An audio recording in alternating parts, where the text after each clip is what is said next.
Dahil sa pagnanais na tumira sa tahimik na lugar, binili ni Benji ang isang murang bahay sa Siquijor.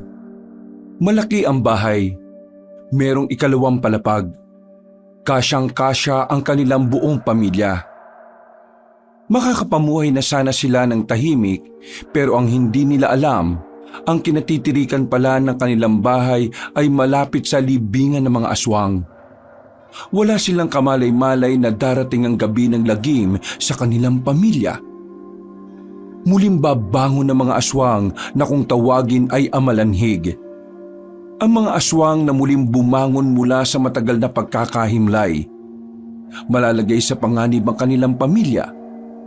Mabuti na lamang ay isang amasonang babae ang darating para tulungan sila. Ang babaeng ito ay ipinanganak para tugisin ng mga aswang, partikular ang mga amalanhig. Sa pagdating ng babae sa kanilang buhay, magkakaroon sila ng pag-asa sa buhay, pero hindi magiging madali ang kapayapaan para sa kanila. Dahil isang namumukod-tanging aswang ang makakaharap ng babae na siyang maglalagay sa kanila sa katiyakang panganib. Ano nga kaya ang mangyayari sa kanila?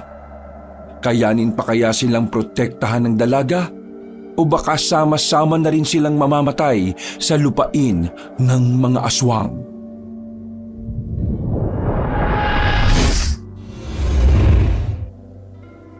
Matapos ang mahabang biyahe ay nakarating na rin ang magpamilya sa probinsya ng Siquijor.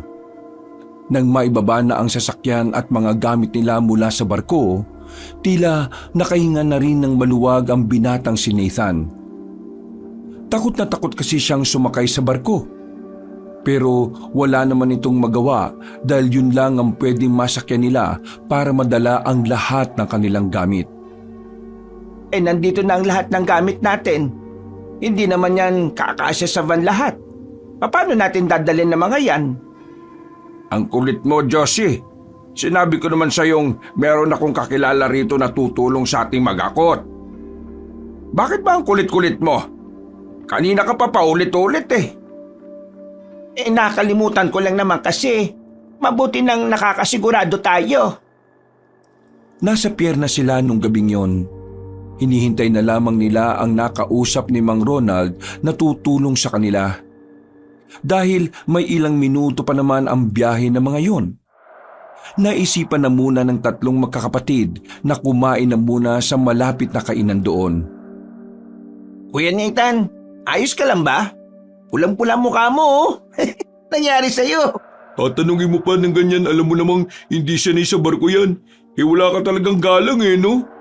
Nagtatanong lang naman eh. Masama ba yun? Buti pa, umorder ka na lang. Kapag ako napikon sa'yo, baka sapakin kita bigla dyan. Oo, huwag kayong mag-away dito. Baka nakakalimutan nyo, hindi na to Maynila ah. Siquijor na to. Ano naman, kahit makarating pa kami sa Mars, kung gusto kong sapakin ang mukha nito, gagawin ko. Bumili ka na, bilisan mo. Naiirita ako sa mukha mo. Oo na, ampikon mo naman. Tumayo na lamang si Owen at lumapit sa counter. Sila na lamang ang bukod-tanging customer sa malaking kantin na yon. Kaya naman agad din naman silang nakakuha ng kakainin nila. Bilisan nyo kumain ha. Nagbabantay sila papa at mama doon. Alam niyo ba ang chismis? Chismis na naman. Palalaki mong tao, hilig mo sa ganyan. Ay, hindi pala to chismis. Ang tawag pala rito ay Churi. Churi ng ano? Churi raw sa... May aswang. Ikaw talaga. Buwan ka na naman siguro, no? Nakarinig na naman siguro ng mga kwento galing sa mga kaklase niyang weirdo. Weirdo with glasses na walang ibang ginagawa kundi mag-aral lang. Hindi ko naman sinabi na totoo mga yun. Sasabihin ko lang naman kung ano yung mga nasagap ko sa social media. Hindi naman kasi lahat ng nababasa mo totoo. Matuto ka rin piliin yung mga kung anong paniniwalaan mo. Napakawalang kwenta ng pinag-share mo sa amin. Nanahimik na lamang ang binatang si Owen. Nang matapos na silang kumain, ay binalikan na rin nila ang mga magulang nila. Hindi rin nagtagal, dumating na rin ang kakilala ng kanyang ama na si Berto. May dalang malaking truck yun na siyang hahakot ng mga gamit nila. Kaya naman hindi na nila kinailangan pang magsakay ng kahit na anong gamit nila sa van. Ay, salamat at nakalis na rin sa mabahong pier. Kung makasabi to ng mabaho mas mabaho pa nga school ninyo kapag umuulan. Amoy hasang ng isda na nabubulok. Ay, manahimik na kayo. Puro na lang kayo bangayan. Hambalusi ko kayo nitong hawak ko Pa, for good na ba tayo rito? Sigurado na kayo sa desisyon ninyo? Sandali pang lumingon si Nathan habang nagmamaneho. Agad namang sumagot sa kanya ang iritadong tinig. Isa ka pa. Paulit-ulit ka rin. Sinabi ko nang bago tayo umalis, dito na tayo titira, di ba? Iiwanan natin ang Maynila.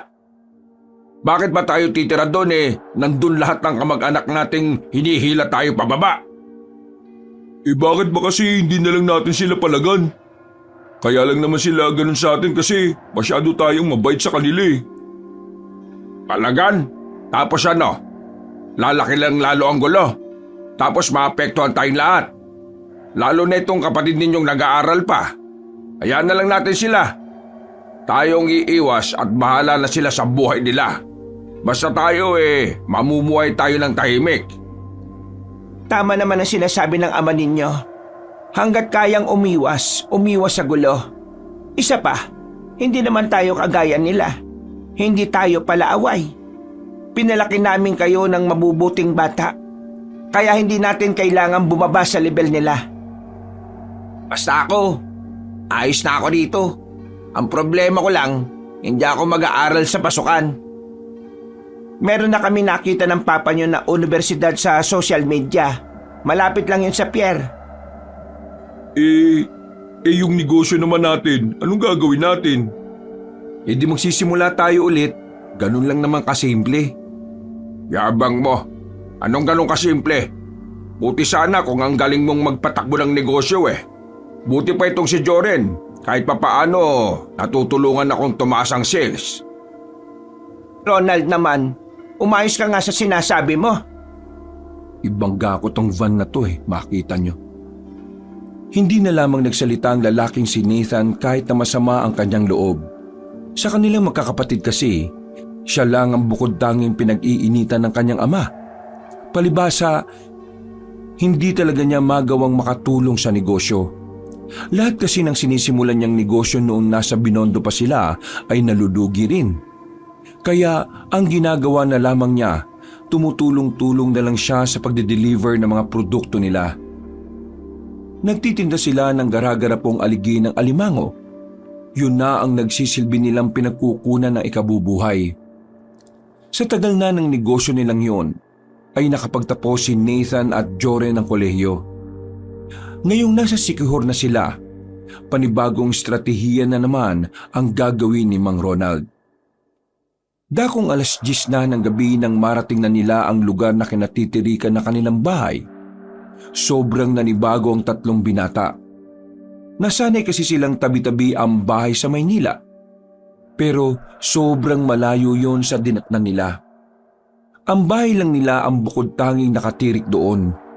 Wala silang ibang bahay na makikita roon. Maayos naman ang bahay. Naka-finish na rin ang pader. Nakapintura na rin at talaga namang titirhan na lang. Nabili ito ni Mang Ronald sa murang halaga kasama na ang lupa. Ang may-ari daw kasi noon ay namatay habang nasa Amerika. Maraming salamat, Ronnie. Pasensya ka na ha. Dagdagan ko na lang ang bayad ko sa iyo kapag napasyal ako sa inyo. Tumango lang ang lalaking may-ari ng truck. Matapos kumaway ay umalis na rin yun. Si Papa talaga. Binarat mo pa yung tao ang dami-dami ng gamit natin. Kapag negosyante ka, kailangan marunong ka ng ganon. Sus, buraot at barat ka lang talaga. O sige na, buhatin niyo yung mga gamit natin papasok. Sa sala na lang muna ilagay ang mga yan. Kami ng papa mo magpapahinga na muna. Sus, maglalabing-labing lang kayo Tumigil ka nga sa sinasabi mo. Kita mo ang tatanda na namin. Hindi na nga tumitigas ang oops Tama na, iba na yan. Binuhat na lamang nila ang kanilang mga gamit. Medyo nangihina pa si Nathan nung mga sandaling yon. Ramdam pa rin kasi nila ang pagkahilo dahil sa sobrang haba ng kanilang binyahe.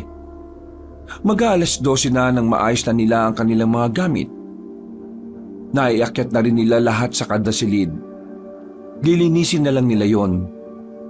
Kinabukasan, habang nagbibihis si Nathan sa kanyang silid, sumilip sa kanya ang sinundan niyang kapatid na si Joren. Kuya, okay ka lang? Ha? Bakit? Tungkol dun sa mga sinabi ni Papa kanina. Okay lang naman ako. Hindi ko kailangan mag-alala. Sorry kasi lagi ka nalang nadadamay. Sus, para kang timang. Kasi lagi ka nalang kinukumpara sa akin ni Papa. Nagigilty kaya ako. Hindi mo naman kasalanan na talagang mas magaling ka kaysa sa akin, no? Alam mo rin naman, di ba, nung una pa lang, wala akong interes sa pagninegosyo. Tumutulong lang ako sa inyo kasi kailangan. Hindi ka ba nagagalit sa akin? Hindi, bakit naman? Kahit na minsan? Hindi nga, kulit. Salamat sa pangunawa mo, kuya. Wala yun. Dapat nga ako magpasalamat sa iyo eh. Kasi kahit minsan nasusungitan kita, you're still asking me if okay lang ako. Siyempre naman, kuya ka namin eh. Siya nga pala. Bukas ng umaga, puntahan agad natin yung pwesto na pagtatayuan ng factory natin ha. Kasi sa makalawa, darating na rin naman yung mga machine. Sabi ni Papa lumang warehouse daw yun. So, kaunting kalikot na lang siguro yun. Okay, goods yun.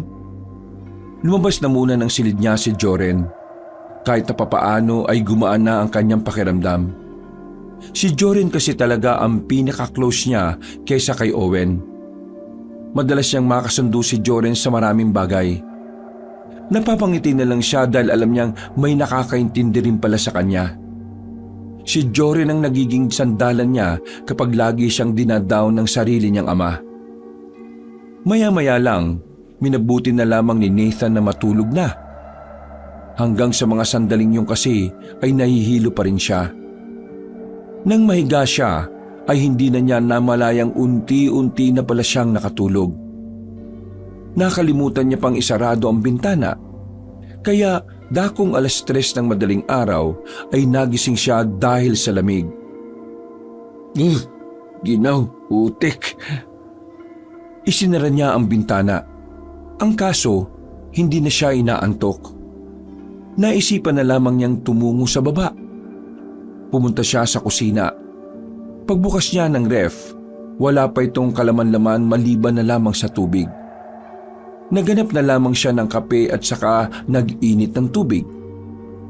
Habang tulala sa takure, sa hindi malamang dahilan ay parang may narinig si Nathan na parang humihiyaw.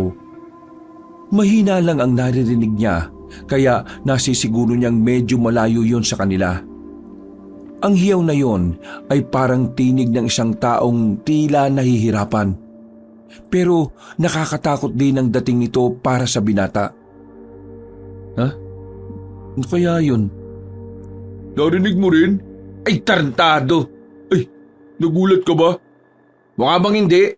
Bigla-bigla ka na lang magsasalita dyan. Bakit gising ka pa? Kanina ko pa kasi naririnig yung parang hiyaw na yun eh. Tingin mo, tao yun? Hindi ko nga alam eh.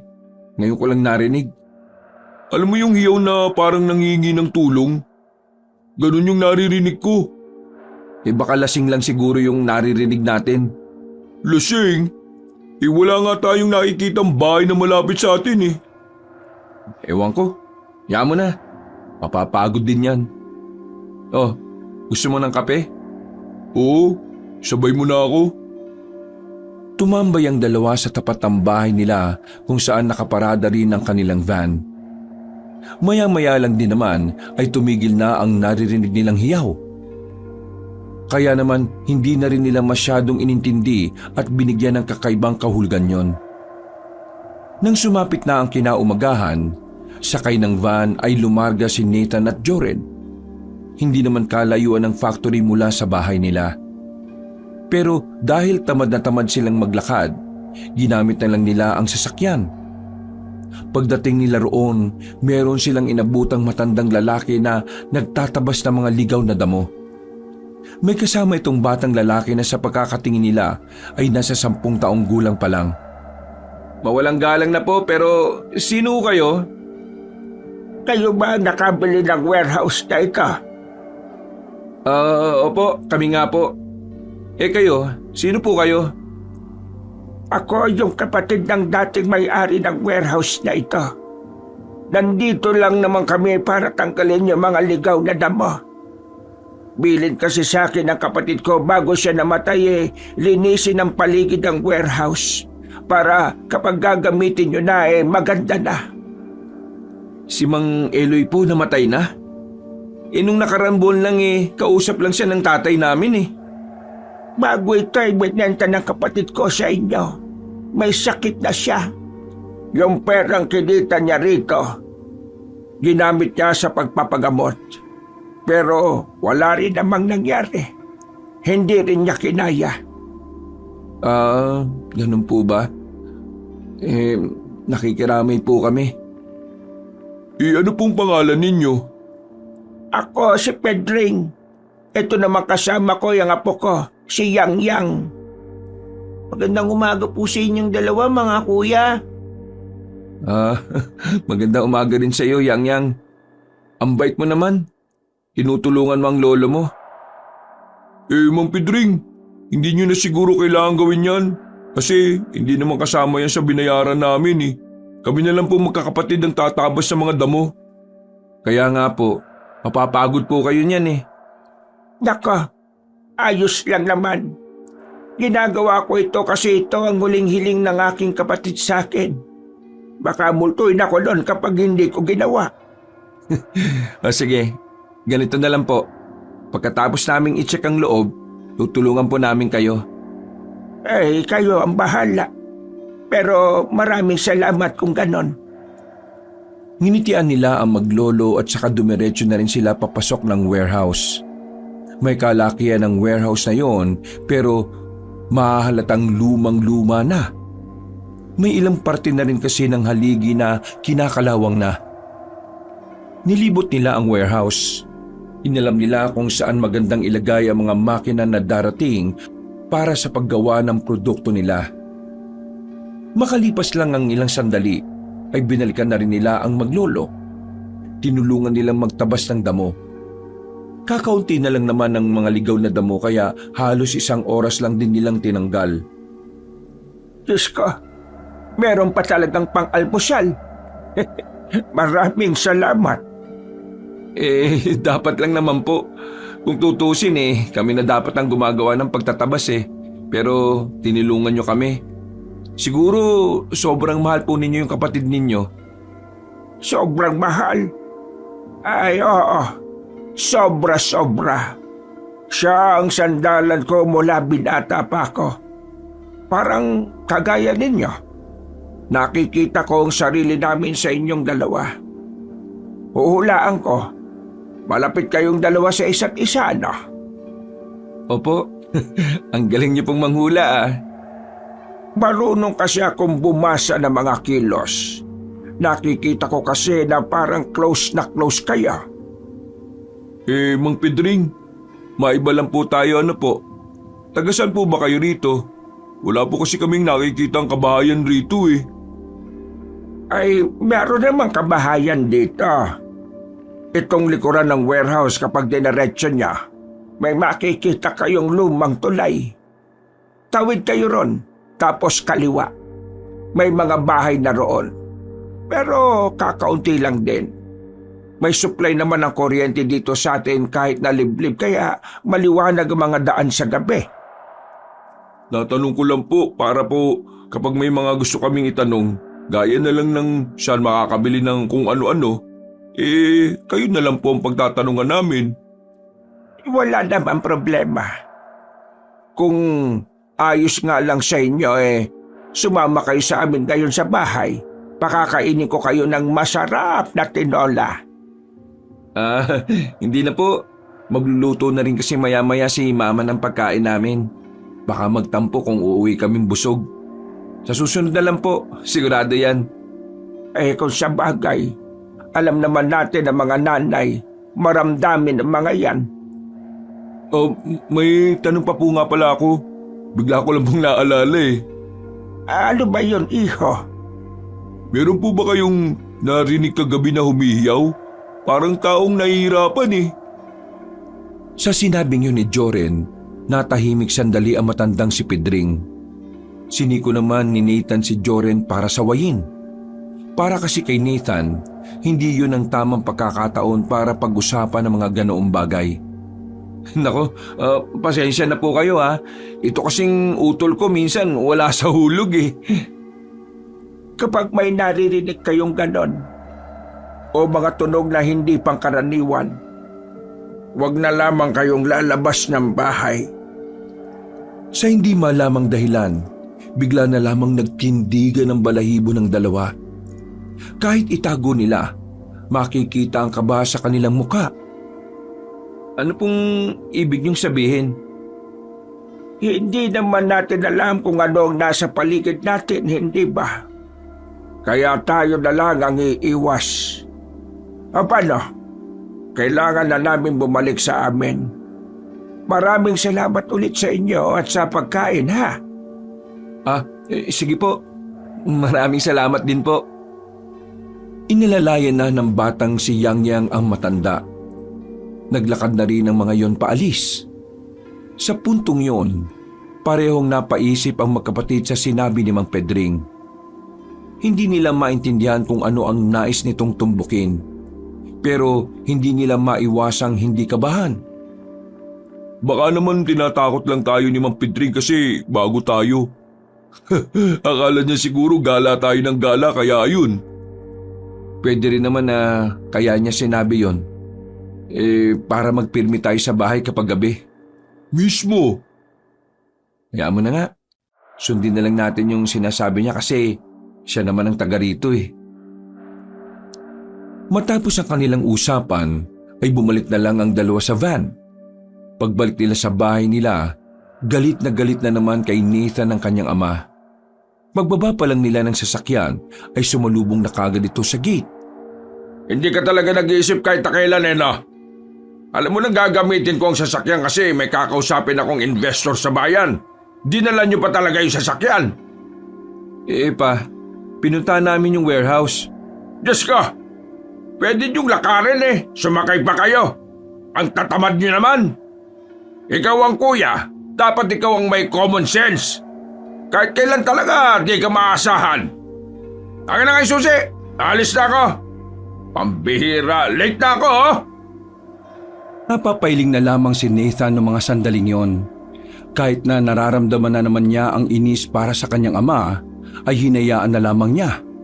Pero hindi niya talaga maintindihan kung bakit parang lagi na lang mainit ang ulo nito. Kahit na wala naman siyang kapalpakan, lagi itong iritado sa kanya. Tinapik na lamang siya ni Joren sa balikat. Pumasok sila sa loob ng bahay at naupo sa sofa. Nung araw na yon, buong maghapon nang sira ang araw ni Nathan. Hindi niya magawang ngumiti. Ayaw na rin niyang magsalita dahil baka makahanap na naman ng pagkakataon ng kanyang ama para magalit sa kanya. Lumipas pa ang ilang araw. Maayos na rin ang warehouse. Naroon na rin ang mga makina at gumagana lahat. Malinis na rin ang loob. Ang kulang na lang para makapagsimula ng operasyon ay ang mga tao. Pero ilang araw na silang naghahanap ng mga trabahador. Pero kahit ni isa ay walang may gustong mag-apply.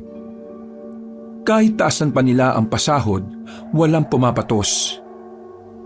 Hindi malaman ni Mang Ronald kung ano ba talaga ang problema. Kaya lalo na naman itong naiirita. Lumabas na lang ng bahay si Nathan para hindi siya mapag-initan. Habang nakasandal sa van habang naninigarilyo, nakita niyang napadaan si Mang Pedring. May dala-dala itong mga saging na nakasako. Joren! Nathan po. Si Jordan po yung isa sa kasama ko nung nakaraan. Ay, pasensya na. Magkamukha kasi kayong dalawa kaya ako nalilito. Ay, kumusta na? Napansin ko yung warehouse nyo. May mga makina na sa loob. Simula na ba kayo? Huminga ng malalim ang binatang si Nathan at sabay silang napatingin sa bahay nila nang marinig na sumigaw si Mang Ronald. Tatay ko po yun. Gigil na naman. Naiinis siya kasi ang hirap makahanap ng mga tao na tatao sa warehouse eh. Kahit na taasan namin ng sahod, walang pumapatos. Hindi ko nga rin po alam kung anong problema eh. Lugar. Po? Yun ang problema. Lugar. Dahil ba nasa probinsya? Hindi. Dahil sa mismong kinalalagyan ng warehouse. Ano naman pong problema dun? Nasabi na ba sa iyo ng papa mo na ayaw talagang ibenta ng kapatid ko ang warehouse sa kanya? Wala naman pong nasabi. Teka, akala ko ba gustong ibenta ng kapatid mo ang warehouse kay Papa? Walang balak ang kapatid kong ibenta ang warehouse. Gusto na lang niya sana na abandonahin. Ang kaso nga, nagkasakit siya. Tapos itong papa mo, pinilit siya ng pinilit. Sinabihan na siya ng kuya na hindi nga maganda ang pwesto. Pero itong papa mo ang mapilit. Desperado na siya sa warehouse. Tinamad na yatang humanap ng iba. At saka siguro kaya nagpumilit ang papa mo. Kasi malapit dito ang bahay ninyo. Ibig sabihin, pinilit lang talaga ni Papa ang kapatid nyo? Oo. Ginamit na lang din ng kapatid ko kasi kailangan niya ang perang pampagamot.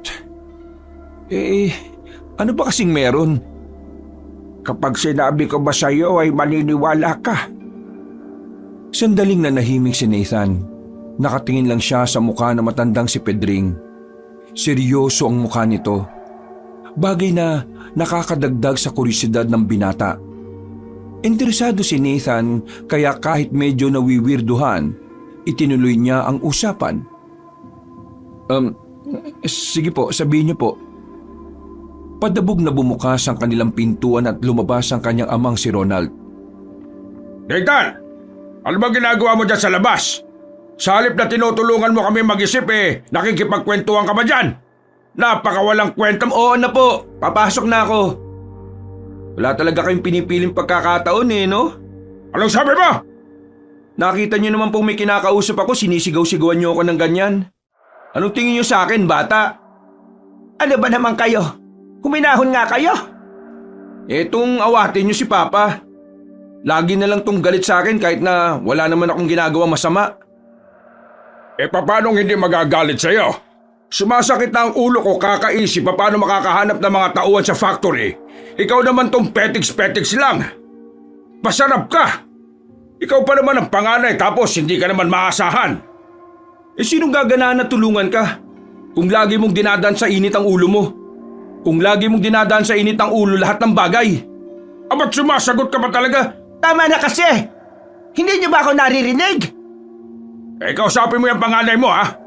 Kapag ako napuno dyan, sinasabi ko sa iyo, Josie! Pumasok na matandang si Ronald sa loob ng bahay. Si Mang Pedring naman ay sumenyas na lang kay Nathan na aalis na. Hindi na tuloy nasabi na matanda kung ano man ang problema sa lugar na kinatitirikan ng warehouse. Kuya, kalma ka na. Ako na lang muna kakausap kay Papa. Ikaw naman din kasi sana, hindi mo na pinatulan. At kasalanan ko pa ngayon. Nagsalita lang naman ako kasi hindi ko na matiis yung trato niya sa akin May kausap ako Pinahiya niya ako. Tinrato niya akong parang bata sa harap ng kausap ko. Bakit parang kasalanan ko pa ngayon? Pinapalagpas ko na nga yung mga masasakit na salita na sinasabi niya sa akin Ngayon lang ako umalma kasi hindi na talaga tama. Bakit? Kasalanan ko bang walang gusto maging tauhan natin? Sino ba kasing nakaisip na pumunta rito? Ako ba? Kung sana hindi siya duwag na palagan ng mga kapatid niya, hindi naman tayo mapapatpat sa lugar na to. Di sana maayos ang buhay natin sa Maynila at hindi ganitong nag-a-adjust na naman. Hindi ko kasalanan na duwag siya, no? Sa akin lang siya matapang eh. At mas lalong hindi ko kasalanan kung bakit siya nahihirapan ngayon. Lahat na nangyayari ngayon dahil sa mga desisyon niya. Sinampal ni Aling Josie si Nathan. Dahil sa gulat, hindi na nakapagsalita pa ang binata. Lumabas na lang ito ng kanilang gate. Hindi niya alam kung saan siya pupunta. Gusto niya lang magpakalayo-layo. Ya, sandali! Uy! Wait lang, hintayin mo ako! Sa bilis ng lakad ni Nathan ay mabilis silang nakalayo sa bahay nila. Hindi na nila alam kung saan papunta ang daan na yon. Basta gusto lang maglakad ni Nathan. Uy, saan ka ba pupunta? Konti na lang pose ng ilaw dito. Sige na, bumalik ka na. Gusto ko mapag-isa. Mapag-isang pinagsasabi mo. Delikado na oh, walang katao-tao. Walang dumadaan tapos ang dilim pa. Tumigil si Nathan at saka napakamot sa ulo. Bumuntong hininga na lamang ito. Nakakainis na kasi. Okay lang na mainis. Basta, sasamahan kita. Baka mamaya mapano ka pa rito. Alam mo naman na hindi tayo taga rito, di ba? Pasensya na. Hindi ko na rin talaga kaya yung ugali ng tatay natin eh. Hindi na nakakatuwa. Okay lang naman sa akin. Naintindihan ko naman yun eh. Kahit din naman ako, maiinis na rin. Eh ano bang gusto mo ngayon? Tambay muna tayo? Pahangin? O ano? Pupunta muna ako sa factory. Mas masarap ang hangin dun. Ano, sasama ka ba? Oo naman oh. Naglakad na lamang ang dalawa patungo sa kanilang factory. Hindi naman yung kalayuan. Pero sa dinaanan nila ay walang liwanag. Nasira ang ibang poste ng ilaw. Kaya naman kahit na hindi naman paniwalain ng dalawa sa mga nakakatakot na bagay, hindi nila maiwasang hindi mailang at matakot. Pakiramdam nila habang tinatahak nila ang daan, para bang mayroong mga matang nakabantay sa kanila. Kuya, balik na tayo. Natatakot ka, no? Hindi ah, sakit na kasi ng paa ko eh. Sus, dahilan mo. Malapit na tayo oh. Nang matanong na nila ang factory ay medyo nabawasan na rin ang kanilang kaba. Maliwanag na roon dahil iniiwan talaga nilang bukas ang ilaw sa labas. Umupo na muna sila sa gilid. Dumukot ng sigarilyo si Nathan at saka lighter. Akala ko ba tumigil ka na sa ganyan? Nakaka-stress lately. Di ko maiwasan. Tigilan mo na yan kuya. Alam mo namang nakakasama sa'yo yan eh. Ikaw ba? Wala ka bang kahit na anong bisyo? Wala. Boring nga buhay ko eh. Gusto mo turuan kita? Nang alin? Magbisyo. Si Raulo. Biro lang. Ha? Ano yun? Ang alin? Pakinggan mo mabuti. Ha? Oo nga no. Ganun yung narinig natin nung unang gabi, di ba? Hindi mapigilan ng dalawa na hanapin ang naririnig nila. Sa kakahanap nila, dinala sila ng kanilang mga paa sa malawak na kapatagan. Hindi yun kalayuan sa factory. Kaunting lakad lang ang ginawa nila. Maya-maya lang, muli nilang narinig ang humihiyaw. Pero sa pagkakataong yon, mas malakas at klaro na. Dito na nila napagtanto na parabang nagmumula ito sa ilalim ng lupa. Kuya, tama ba naririnig ko? Parang dyan sa ilalim ng lupa yan ang gagaling? Oo, parang dyan nga eh. Teka, may underground siguro dyan. May nakatira sa ilalim ng lupa?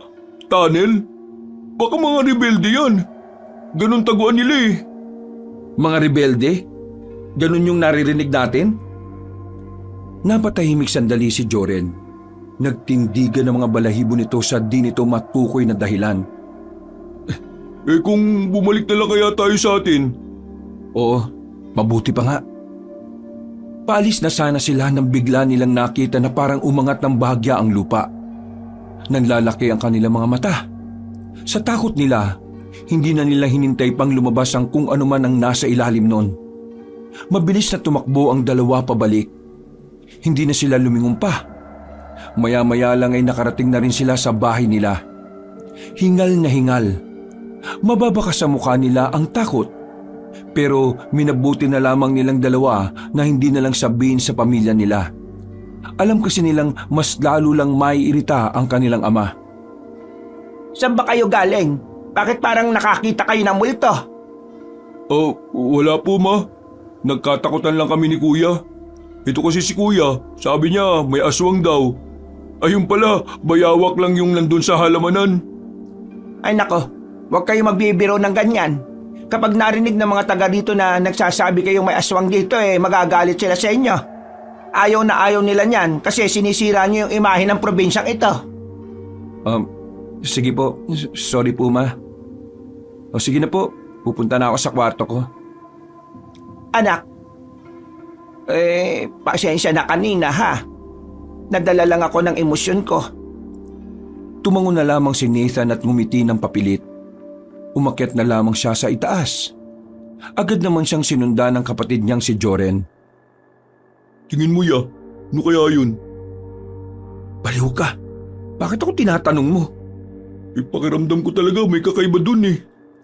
Alam ko na, kung tanungin natin si Mang Pedring bukas. Ha? Ano naman kinalaman ni Mang Pedring dun? Kanina kasi, bago kami nagkasagutan ni Papa, may sasabihin dapat si Mang Pedring sa akin. Tungkol yun sa dahilan kung bakit walang napatos sa hiring natin. Tingin ko talaga may something sa area natin dito. At tingin ko, may nalalaman tungkol dito si Mang Pedring. O sige, puntaan natin bukas. Total, wala naman tayong gagawin eh. Dahil sa pagkasabik, agad na natulog ang dalawa. Maaga silang nagising kinabukasan. Nagtaka ang kanilang ina kung saan sila pupunta. Maging ang tatay nilang si Ronald na nagbabasa ng dyaryo ay napatingin din. Sinabi na lamang ni Joren na hahanap sila ng paraan kung papaano makakakuha ng tao. Hindi naman na sila pinigilan ng kanilang ina. Tingin ko, dapat isama natin si Owen. Mahilig yun sa ganito eh. Wag na, ignorante yun. Baka sabihin niya pa kay Papa at Mama kung saan tayo nagpupunta. Tayo na lang. Sa halos patakbo na nilang lakad ay narating na rin nila ang factory. Pero dinaanan lang nila yon. Sinunod nila ang direksyong itinuro sa kanila ni Mang Pedring nung una nilang nakausap yon. Maya-maya pa, nakita na rin nila ang tulay. Pagdating nila roon, ay nakita na rin nila ang parang maliit na baryo. Merong kabahayan na magkakalayo. Kaunting lakad lang nila, natanaw na nila ang batang si Yang Yang na naglalaro sa bakuran. Nilapitan nila kagad yon. Yang Yang! Oh, ay ano pong ginagawa niyo dito? Nandyan ba yung lolo Pedring mo? Gusto sana namin makausap. Opo, nasa loob po siya. Sige po, pumasok po kayo. Ayun, maraming salamat ah. Pagpasok nila ng bakuran, ay saktong kakalabas lang din ni Mang Pedring. Tila alam na agad na matanda ang kanilang pakay. Naupo ito sa tabi nila at saka nagsalita. Interesado ka sa naudlot na sasabihin ko Nathan? Opo, Mang Pedring. Pwede bang ituloy nyo ngayon? Ngumiti ng pilit ang matanda at saka sandaling ininom ang tiyaan nito. Tumingin ito sa labas at sinimula ng pagsasalita. Ang lugar ang problema kaya wala kayong mahanap na tao na magtatrabaho para sa inyo. Alam kasi ng iba kung anong meron sa area na yon. Ano nga po? Huwag niyo na po kaming bitinin. Malapit sa dating warehouse na ngayon ay factory nyo na ang libingan ng mga aswang.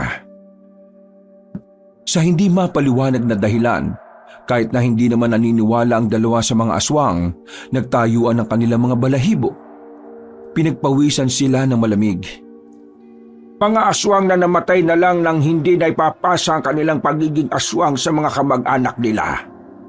Matagal na silang nakahimlay doon. Ang sabi ng ibang matatanda na nauna sa akin sa lugar na ito, panahon pa raw ng mga Kastila. Ang mga katawan nila ay hindi naaagnas, hindi inuuod. Higit sa lahat, hindi rin nabubulok. Yun ay dahil meron pa silang gustong gawin sa mundo na hindi nila nagawa noong nabubuhay pa sila. At yun nga ay ang pagpapamana ng kanilang pagiging aswang. Muli silang mabubuhay pagdating ng panahon. Kailangan nilang matapos ang hindi nila nagawa noon. Kapag hindi pa rin nila nagawa yun ngayon, maghahasik sila ng lagim. Ang mga tao ang pagbubuntungan nila. Hindi nakapagsalita ang dalawa. Kitang-kita ang takot sa mukha ng magkapatid. Makailang ulit na ring napalunok ng laway dahil sa kaba. Bakit hindi man lang kayo nagtaka? Bakit hindi niyo ako kinontra? Kagaya ng inaasahan kong magiging tugon niyo na gaya na lang ng hindi naman totoo ang aswang. Gawa-gawa lang ng tao ang aswang. Panakot lang yan sa mga bata. Bakit nga ba? May nalaman siguro kayo, ano? Sa totoo niyan, Mang Pedring, nung gabing nandito kami, nakarinig kami ng kakaibang hiyaw. Hanggang sa natuklasan namin na nanggagaling ang hiyaw na yon sa ilalim ng lupa, sa malawak na kapatagan na malapit sa factory namin. At hindi lang po yan. Kagabi, narinig na naman po namin. Nang puntahan namin, nakita namin na parang umangat yung lupa dun. Munti ka nang mabitiwan ni Mang Pedring ang hawak-hawak nitong tasa. Bumakas na rin sa mukha ng matandang lalaki ang kakaibang takot. Bakit po ganyan ang reaksyon ninyo? Totoo ba ang sinasabi ninyo? Opo, hindi po kami nagsisinungaling. Kung totoo ang sinasabi ninyo, baka wala ng bisa ang ritual na ginawa ko maraming taon na ang nakalilipas. Dali, sumama kayo sa akin. Kailangan kong makita ang lupa. Nagmamadali silang naglakad patungo sa malawak na kapatagan. Pagdating nila, nakita nilang parang may bungkal ng lupa roon. Narinig nilang napamura si Mang Pedring. Hindi ito maaari. Bakit po? Ano po bang nangyari? Sabihin niyo sa amin. Bumago na ang isang aswang na kung tawagin ay Amalanhig. Ang mga aswang na namatay na muling nabuhay. Hindi ito maganda. Mamayang gabi, baka bumago na rin ang iba pa. Kailangan ko magsagawa ng panibagong ritual. Kung hindi, makakapaghasik sila ng kasamaan. Nathan, kailangan mo kausapin ang ama mo.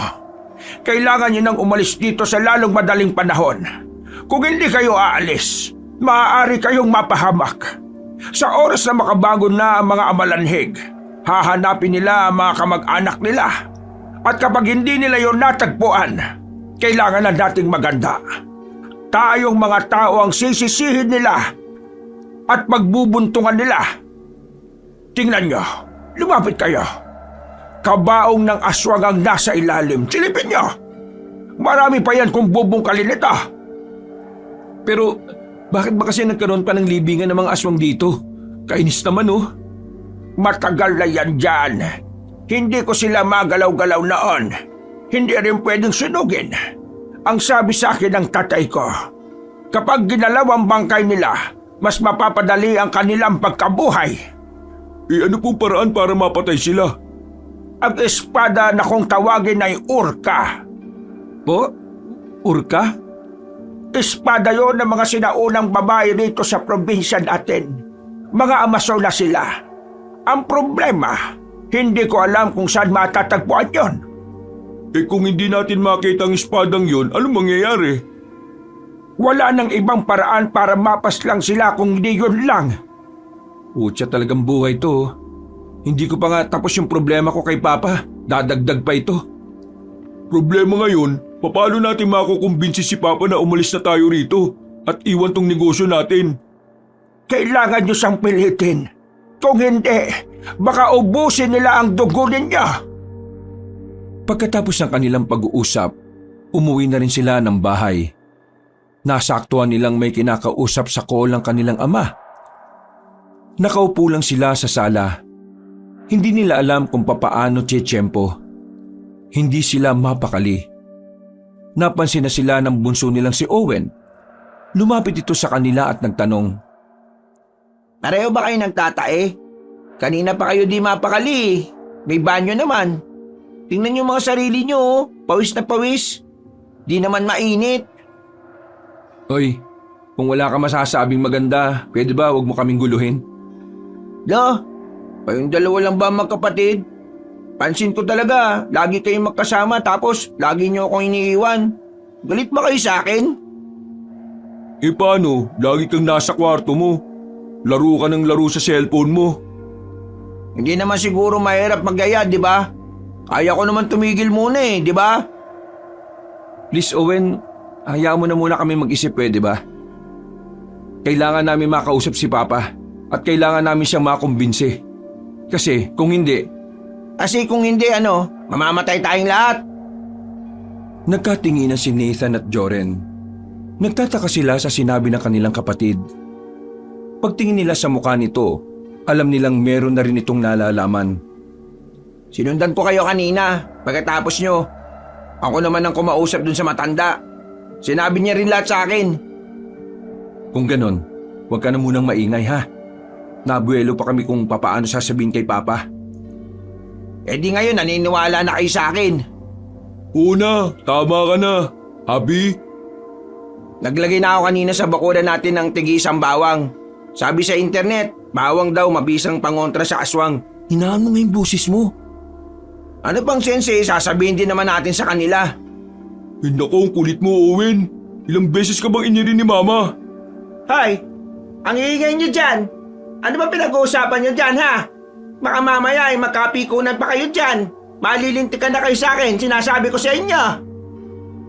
Hindi malaman ng tatlo kung papaano nila sasabihin sa kanilang ama ang kanilang mga natuklasan. Nakikita pa lang nila ang iritadong mukha ng ama nila ay nagdadalawang isip na sila. Lalong-lalo na si Nathan. Alam naman kasi niya na mas malabo pa sa sabaw ng pusit, maniniwala sa kanya ang kanyang ama. Kahit kailan naman kasi, hindi niya naranasan na mapakinggan ito. Kaya naman, ipinaubayan na niya sa dalawa niyang kapatid ang tungkol dito. Pero maging ang dalawa ay wala rin namang lakas ng loob. Natapos na lang ang pakikipag-usap ni Mang Ronald sa call ay wala pa rin silang masabi. Tikom pa rin ang kanilang mga bibig. Sa pag-aalinlangan nila, hindi nila nababantayan ang oras. Inabot na sila ng tanghali. Lumagpas na ang pananghalian at ngayon, 2 oras na lang ay kakagat na ang dilim. Nasa iisang silid ang tatlo habang nagtatalo kung sino ba talaga sa kanila ang magsasalita para sa kanilang ama. Ikaw na kasi magsabi kay kuya, ikaw ang panganay Gumagamit ka ba talaga ng utak mo? Kailan mo ba kami nakita ni Papa na nagkasundo? Ibig sabihin lang nun, hindi siya maniniwala sa akin. Puro ka kasi online game kaya yung utak mo hirap nang gumana kesa naman ako, tingin mo maniniwala sa akin yon? Oo, paborito ka nun Pinagsasabi mo. Paborito ka naman talaga nun Hindi mo ba napapansin? Laging kaming dalawa lang ni Jordan ang napapagalitan, samantalang ikaw, kahit ang dami mo ng katangahan na nagagawa sa buhay mo, ayos na ayos ka lang. Ano ba talagang problema mo sa akin, kuya? Sa akin mo lagi binubunton yung galit mo. Kasalanan ko ba kung hindi ka talaga paborito ni Papa? Uy, umigil na nga kayo. Manahimik na kayo. Kung hindi nyo kayang sabihin kay Papa, ako na lang magsasabi. Para kayong tanga. Tayo na nga lang magkakapatid hindi pa tayo magkasundo. Alam nyong nasa alanganin ng lagay natin dito dahil nga sa mga aswang na yun. Kaya dapat magkaisa tayo. Sige na, pasensya na. Eto kasi. Lumapit na tayo kay Papa. Wala na magsasalita Ako na lang ang kakausap sa kanya. Anong oras na? Mag-alas 6 na. Sabi ni Mang Pedring, gabi babangon yung mga nasa libingan ng mga aswang. Sabay-sabay silang lumabas ng silid. Pagkababa nila sa sala, nakita nilang kalmado na ang kanilang ama habang may sinusulat sa malaking notebook. Lumapit silang tatlo. Napatigil naman ng kanilang ama at tumingin sa kanila. Ano? May nahanap ba kayong papasok sa factory natin? Pa, tungkol dyan, may gusto sana akong sabihin sa inyo. Kung makakabuti yan sa negosyo natin, bakit hindi mo sabihin kaagad? Ang totoo niyan pa, Hindi po ito makakabuti sa negosyo natin eh. Eh di makakasama yan. Ano bang punto ng pag-uusap na to? Kaligtasan nating lahat pa. Yun ang gusto kong sabihin. Teka nga, ano mo sinasabi mo? Ang gulo-gulo mo eh. Diretsahin mo nga ako. May kaaway na naman ba tayo rito? Pa, kailangan na nating umalis sa lugar na ito ngayon din. Simulan na natin mag-impake at bumalik na lang tayo sa Maynila. Doon, safe tayo kahit kaaway natin ng mga kamag-anak natin. Nasisiraan ka na ba ng ulo? Nahahawa ka na dyan kay Nathan eh. Kakasama mo sa taong yan. Oh, ako na naman ang nakita. Pa, pakinggan mo ako. Itong sasabihin ko para sa kapakanan ng pamilya natin. Pa, may mga aswang dito sa area na ito. Nakalibing sila at unti-unti na silang nabubuhay ulit. Kapag hindi nila nahanap ang mga kamag-anak nila, tayo mga tao ang pagbubuntungan nila. Mga amalanhigang tawag sa mga aswang na yon.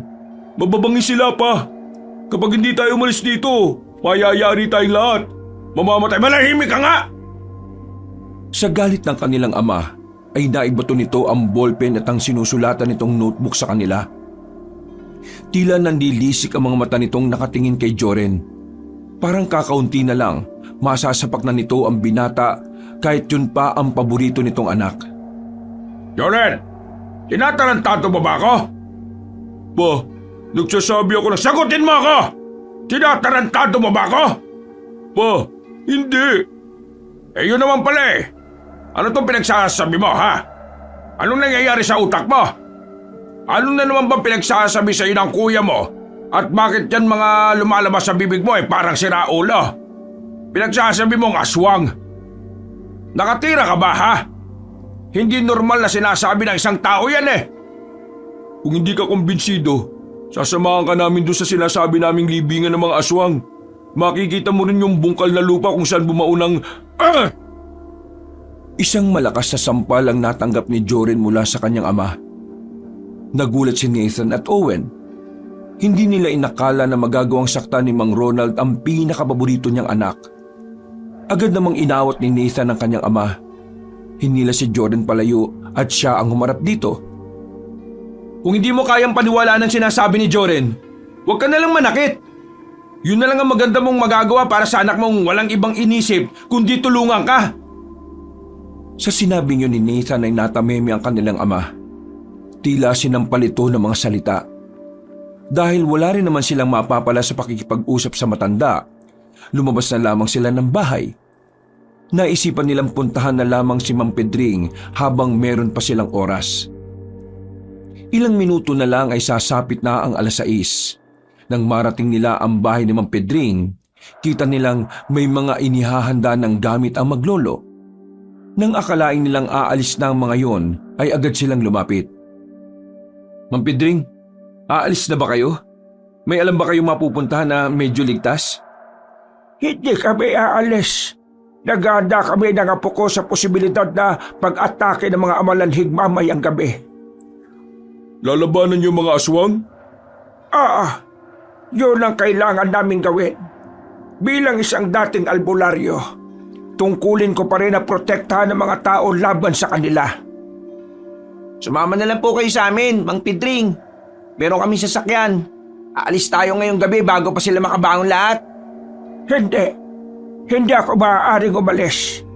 Hindi ko maaaring iwan ang lugar na ito. Dahil ako lang ang nag-iisang magtatanggol dito.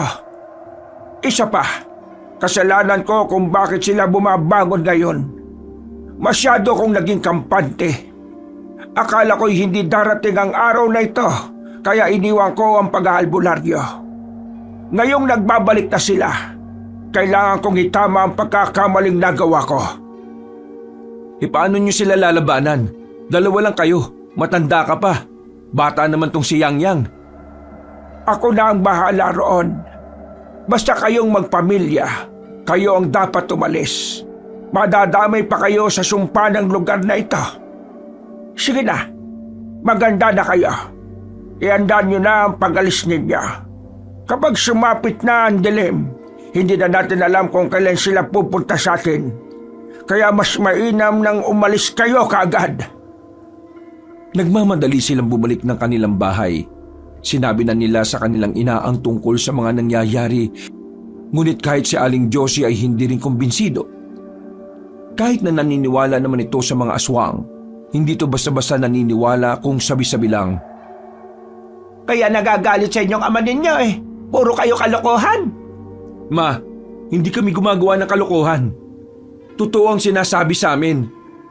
Mula doon sa kwento naming naririnig namin na may nahiyaw, hanggang doon sa libingan ng aswang ay totoo. Walang imbento doon. Bakit bang hirap niyong maniwala sa mga anak ninyo?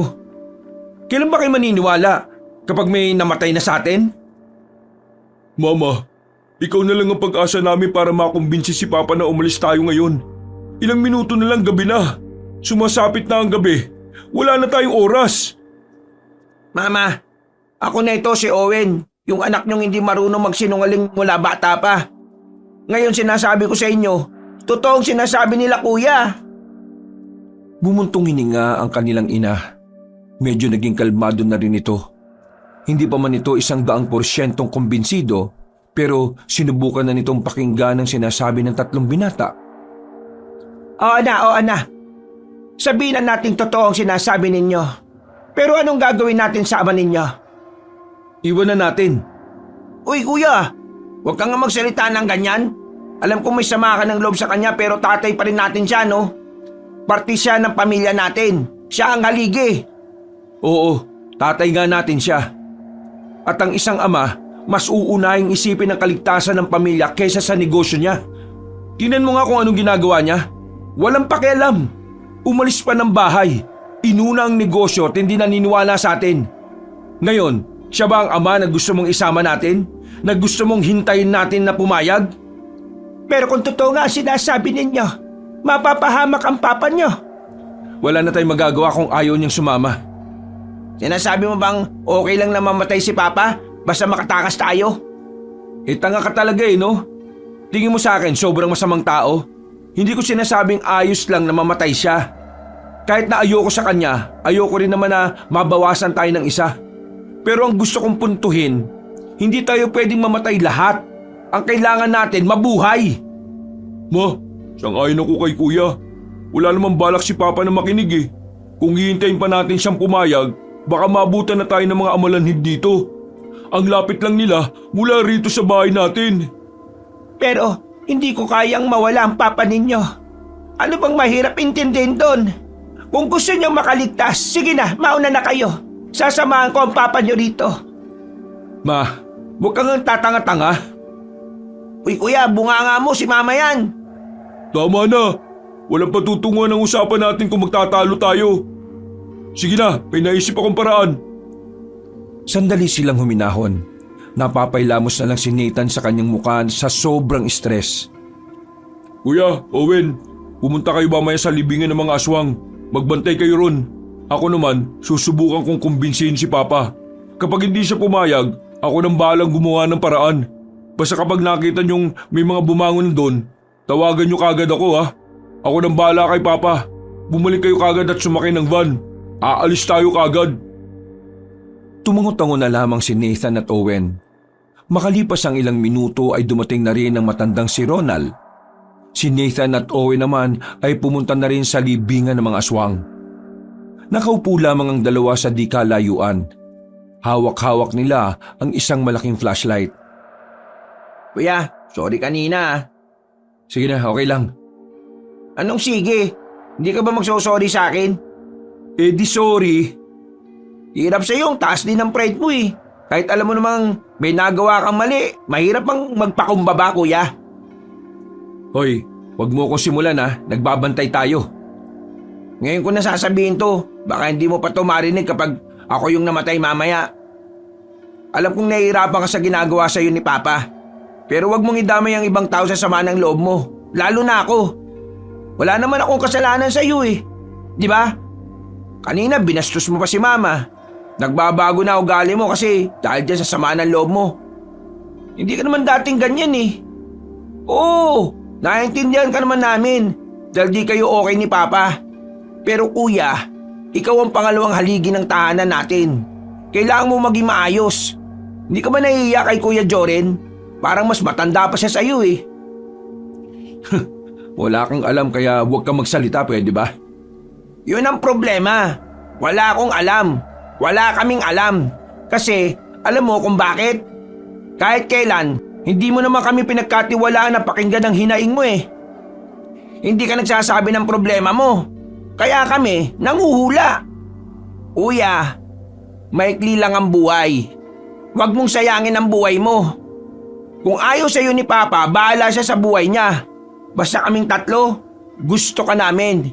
At wala kaming sama ng loob sa'yo kahit na ang sungit mo lagi. Lalo na sa akin na wala namang ginagawang masama. Bumuntong hininga na lamang si Nathan. Nakaramdam siya ng kaunting konsensya sa kanyang kalooban. Hindi niya inaasahan na gano'n na pala ka-mature ang pag-iisip ni Owen. Ano? Magkakaayos ba tayo o hindi? Baka mamaya, ito na pala ang uling pagkakataon na makakausap mo ako. Hindi natin alam. Malay mo, mamatay o Sige na, sorry na. Sorry na. Kung ikaw na pagbubuntunan ko. Sorry. Paano ba naman kasi naiinggit ako sa'yo? Ikaw kasi, paborito ka. Kayo ni Joren. Ako, hindi. Kami? Paborito? Akala mo lang. Wala ka talagang alam kuya eh, no? Pero hayaan mo na. Isipin na lang natin na walang paborito sa atin. Ang isipin natin kung paano mas titibay ang samahan nating tatlo. Tayo-tayo na lang. Uy, ano yun? Nanlalaki ang mga mata nilang dalawa nang makarinig sila ng mga hiyaw na nagmumula sa ilalim ng lupa. Nakita na rin nilang tila umaangat ang lupa na parabang anumang oras ay may babangon na mula roon. Sa sobrang pagkawindang ay sandali pa nilang minasdan yon.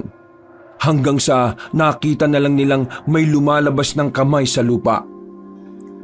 Nasundan pa yon sa kabilang parte. Uy, kuya!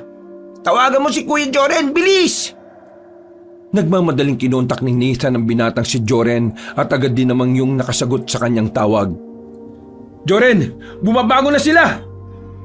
Nadapa pa si Owen nang simulan na nilang tumakbo. Binalikan ito ni Nathan at saka hinila paalis.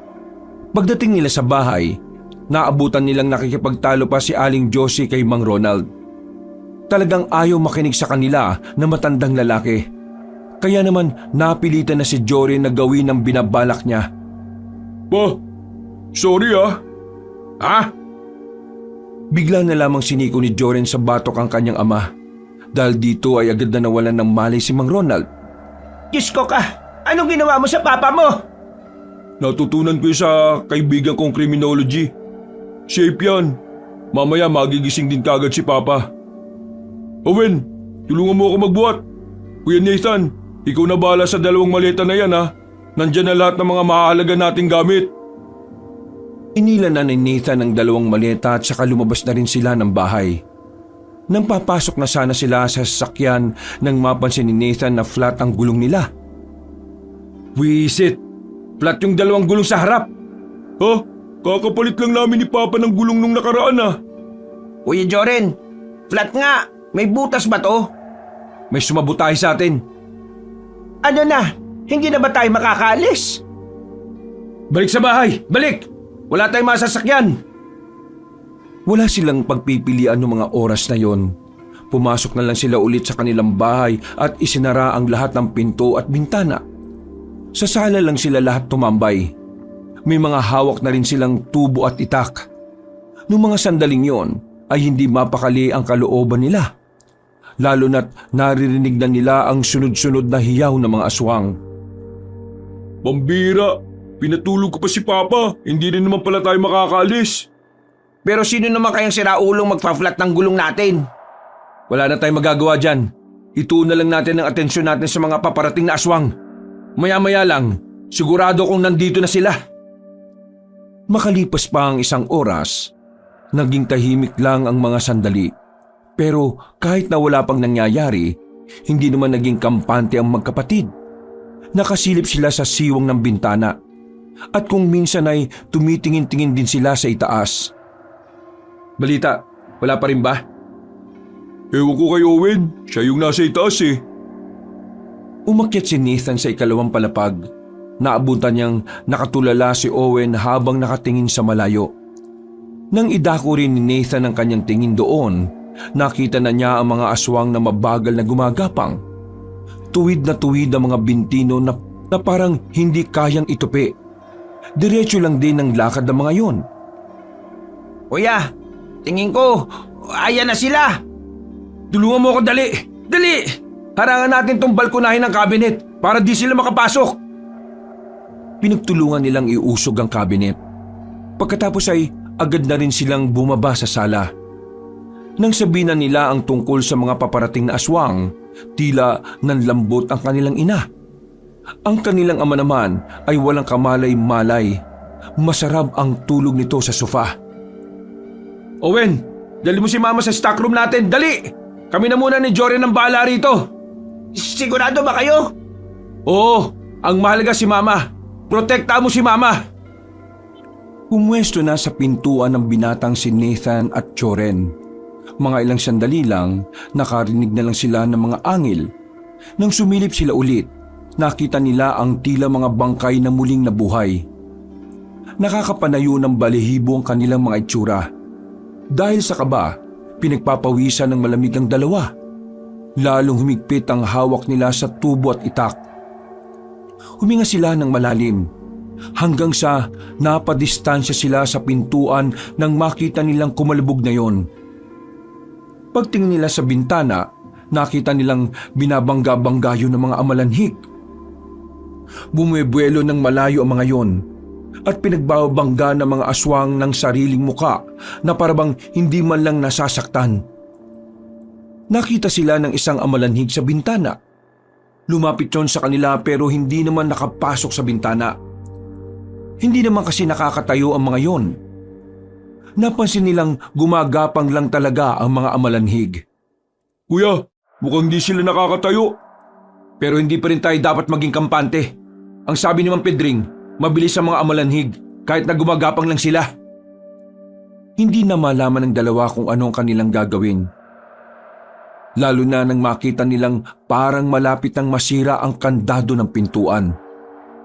Maya-maya pa, bigla na lamang nagising ang matandang si Ronald. Nagtataka itong bumangon nang makitang may hawak na itak at tubo ang dalawa. Narinig din ito ang mga nilalang sa loob. Ano bang nangyayari? Pa, pumunta ka ng stockroom. Nandun sila Mama at Owen. Ano ba kasing nangyayari? Sino bang mga nasa labas? Gusto mo bang mamatay? Kung ayaw mong mamatay, sumunod ka sa amin. Nandito na yung mga nilalang na ayaw mong paniwalaan. Sumilip sandali si Mang Ronald sa bintana. Maging ito ay napangangan na lamang nang makita ang mga nakakatakot na nilalang. Walang ano-ano, agad itong pumunta sa stockroom. Naiwan ang magkapatid doon. Iharang natin ng sopa!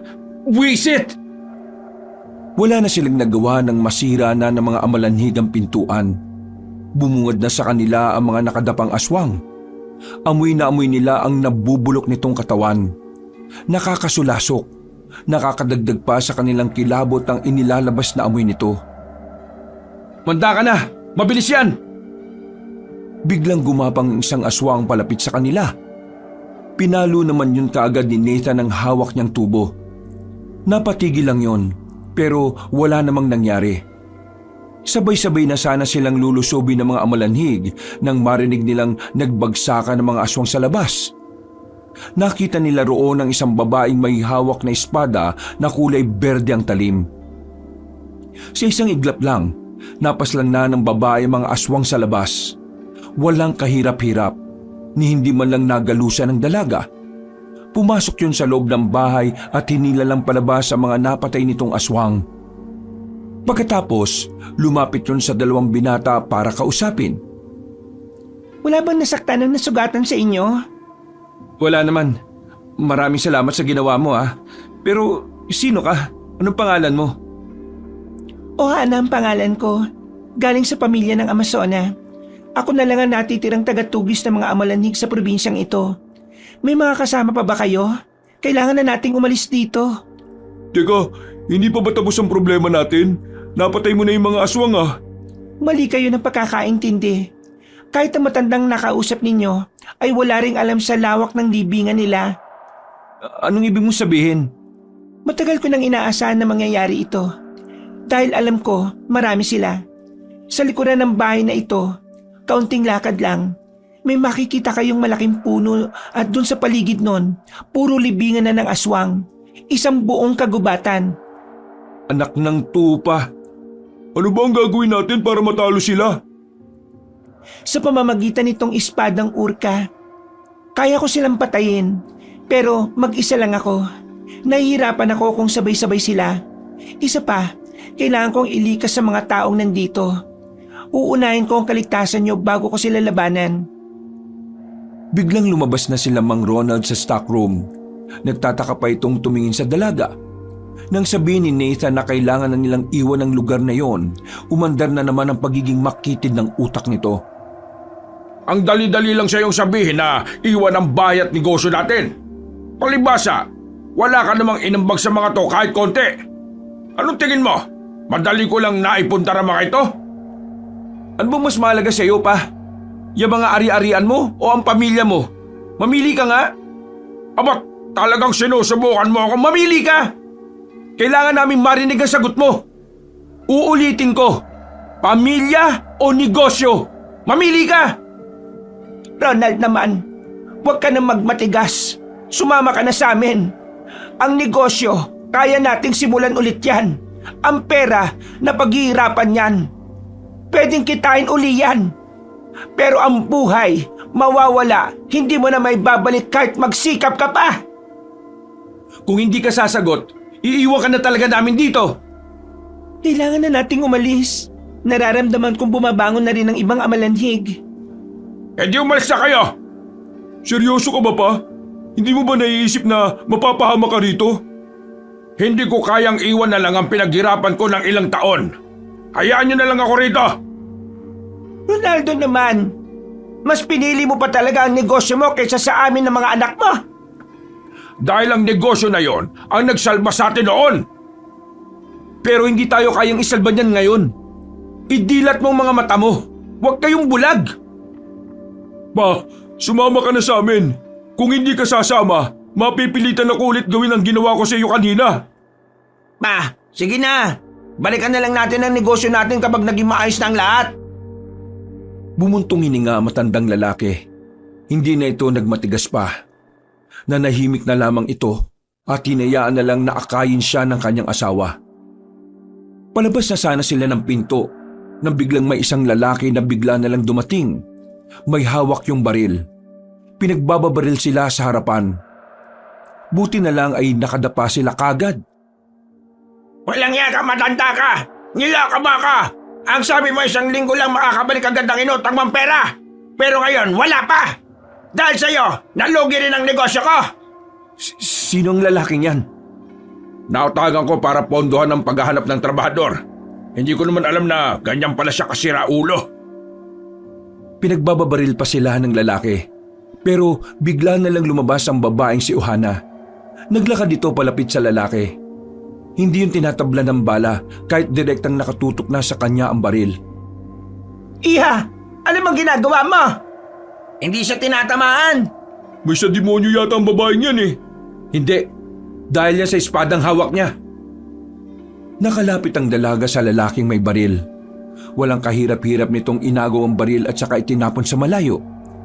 Binigwasan ni Ohana ang lalaki at sinuntok ng malakas. Nakatulog ang lalaki. Nawindang naman ng buong pamilya sa kanilang nakita. Wala na ba kayong reserbang gulong para magamit itong sasakyan ninyo? Wala na. Yan na lang eh. Siguro, siya yung nagpasingaw ng gulong natin. Wala tayong magagawa. Lalakarin lang natin ang daan paalis. Hindi ba delikado? Baka bigla na lang may aswang na umatake sa atin. Mas delikado sa bahay ninyo. Ang bahay ninyo ang una nilang pupuntahan kapag bumangon na sila. Sumunod kayo sa akin. Walang hiwalay kahit na anong mangyari. Sinimulan nila ang paglalakad. Nasa gilid lamang sila ng kalsada. Kahit na may kasama na silang Amazona na maaaring makapagligtas sa kanila, hindi pa rin maiwasan ni Nathan na hindi kabahan. Nag-aalala siya para sa kanyang mga magulang. Lalong-lalo na ang kanyang ina na hindi naman sanay sa mga tensyonadong sitwasyon. Hindi nagtagal, nakarating na rin sila sa warehouse. Lalapit na sana sila roon na makita nila ang isang amalanhig na nasa gilid. Pagtingin nito sa kanila, agad itong gumapang ng mabilis. Pero walang kahirap-hirap lang itong tinaga ni Uhana sa leeg. Kapag hinabol kayo ng amalanhig, umakyat lang kayo sa lugar na medyo mataas. Hindi na nila kayo maaabot. Hindi sila marunong gumapang pataas. Hindi rin sila marunong tumayo. Pumasok na muna sila sa factory. Hindi sila makaalis dahil bigla na lang nanlambot ang kanilang ina. Inatake na naman ito ng sakit nito.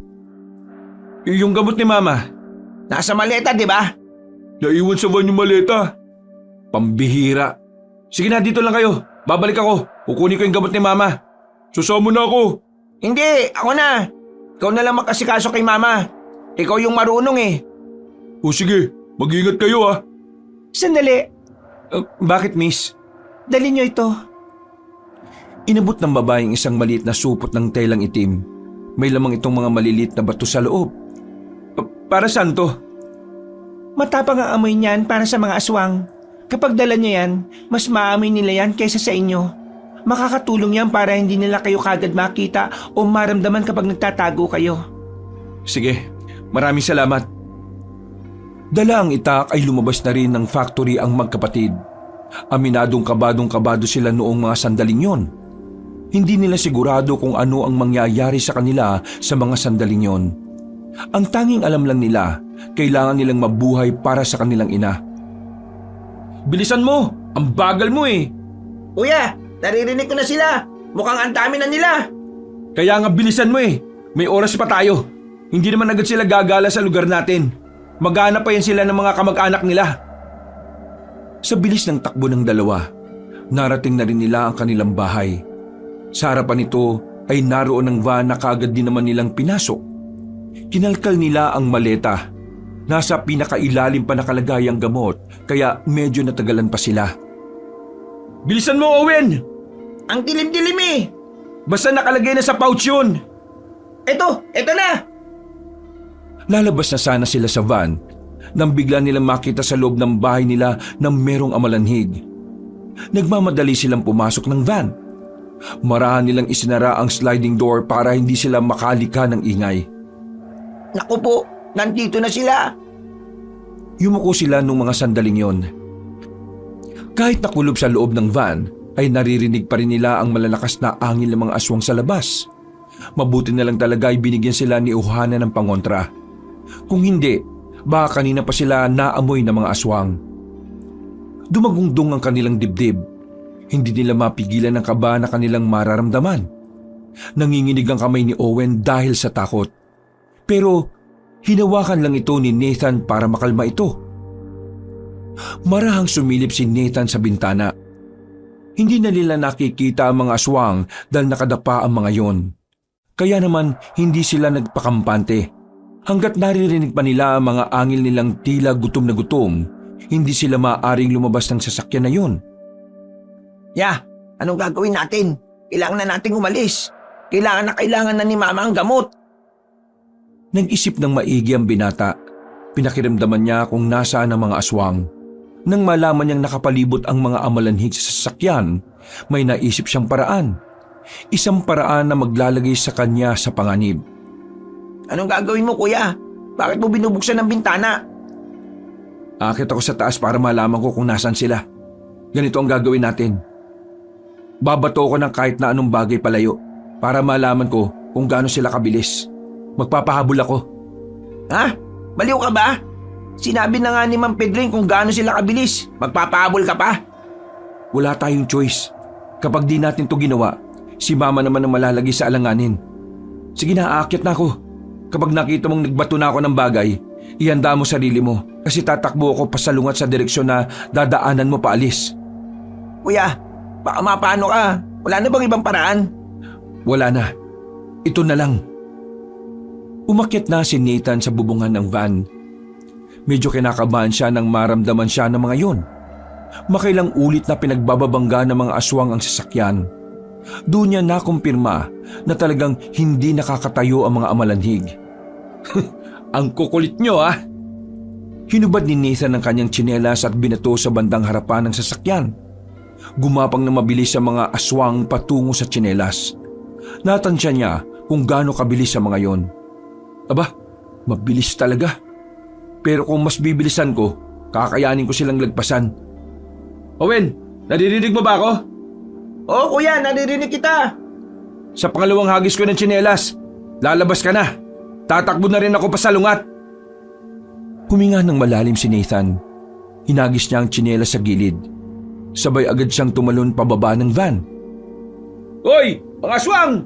Nandito ako! Sabay-sabay na lumingon ang mga yon. Sinamantala na ni Owen ang pagkakataon para makaalis siya. Habang si Nathan naman, mas binilisan ng kanyang pagtakbo. Parang wala nang bukas kung kumaripas ang lalaki. Paglingon niya, nakita niyang ambibilis din ng mga alamanhig. Parang mga gagamba kung gumapang. Buti na lang ay nakahanap agad si Nathan ng maaakyatan. Merong mga nakatambak na sako ng buhangin sa gilid.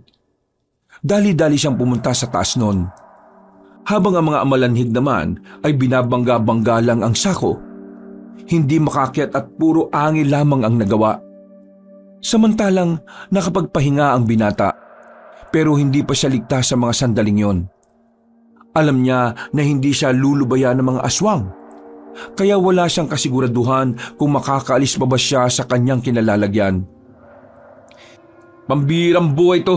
Ano? Di nyo na ako iiwan? Di bale, nakarating na naman siguro si Owen kay mama. Yun naman ang mahalaga eh. Bumuntong hininga na lamang ang binatang si Nathan. Nakatayo lamang siya roon at habang tumatagal, nakakaramdam na rin siya ng ngalay. Kinakabahan na siya. Pakiramdam niya ay matutumba siya kapag tumagal pa siya nakatayo roon. Lumingon-lingon ang binata. Naghahanap siya ng malilipatan, pero wala siyang makita.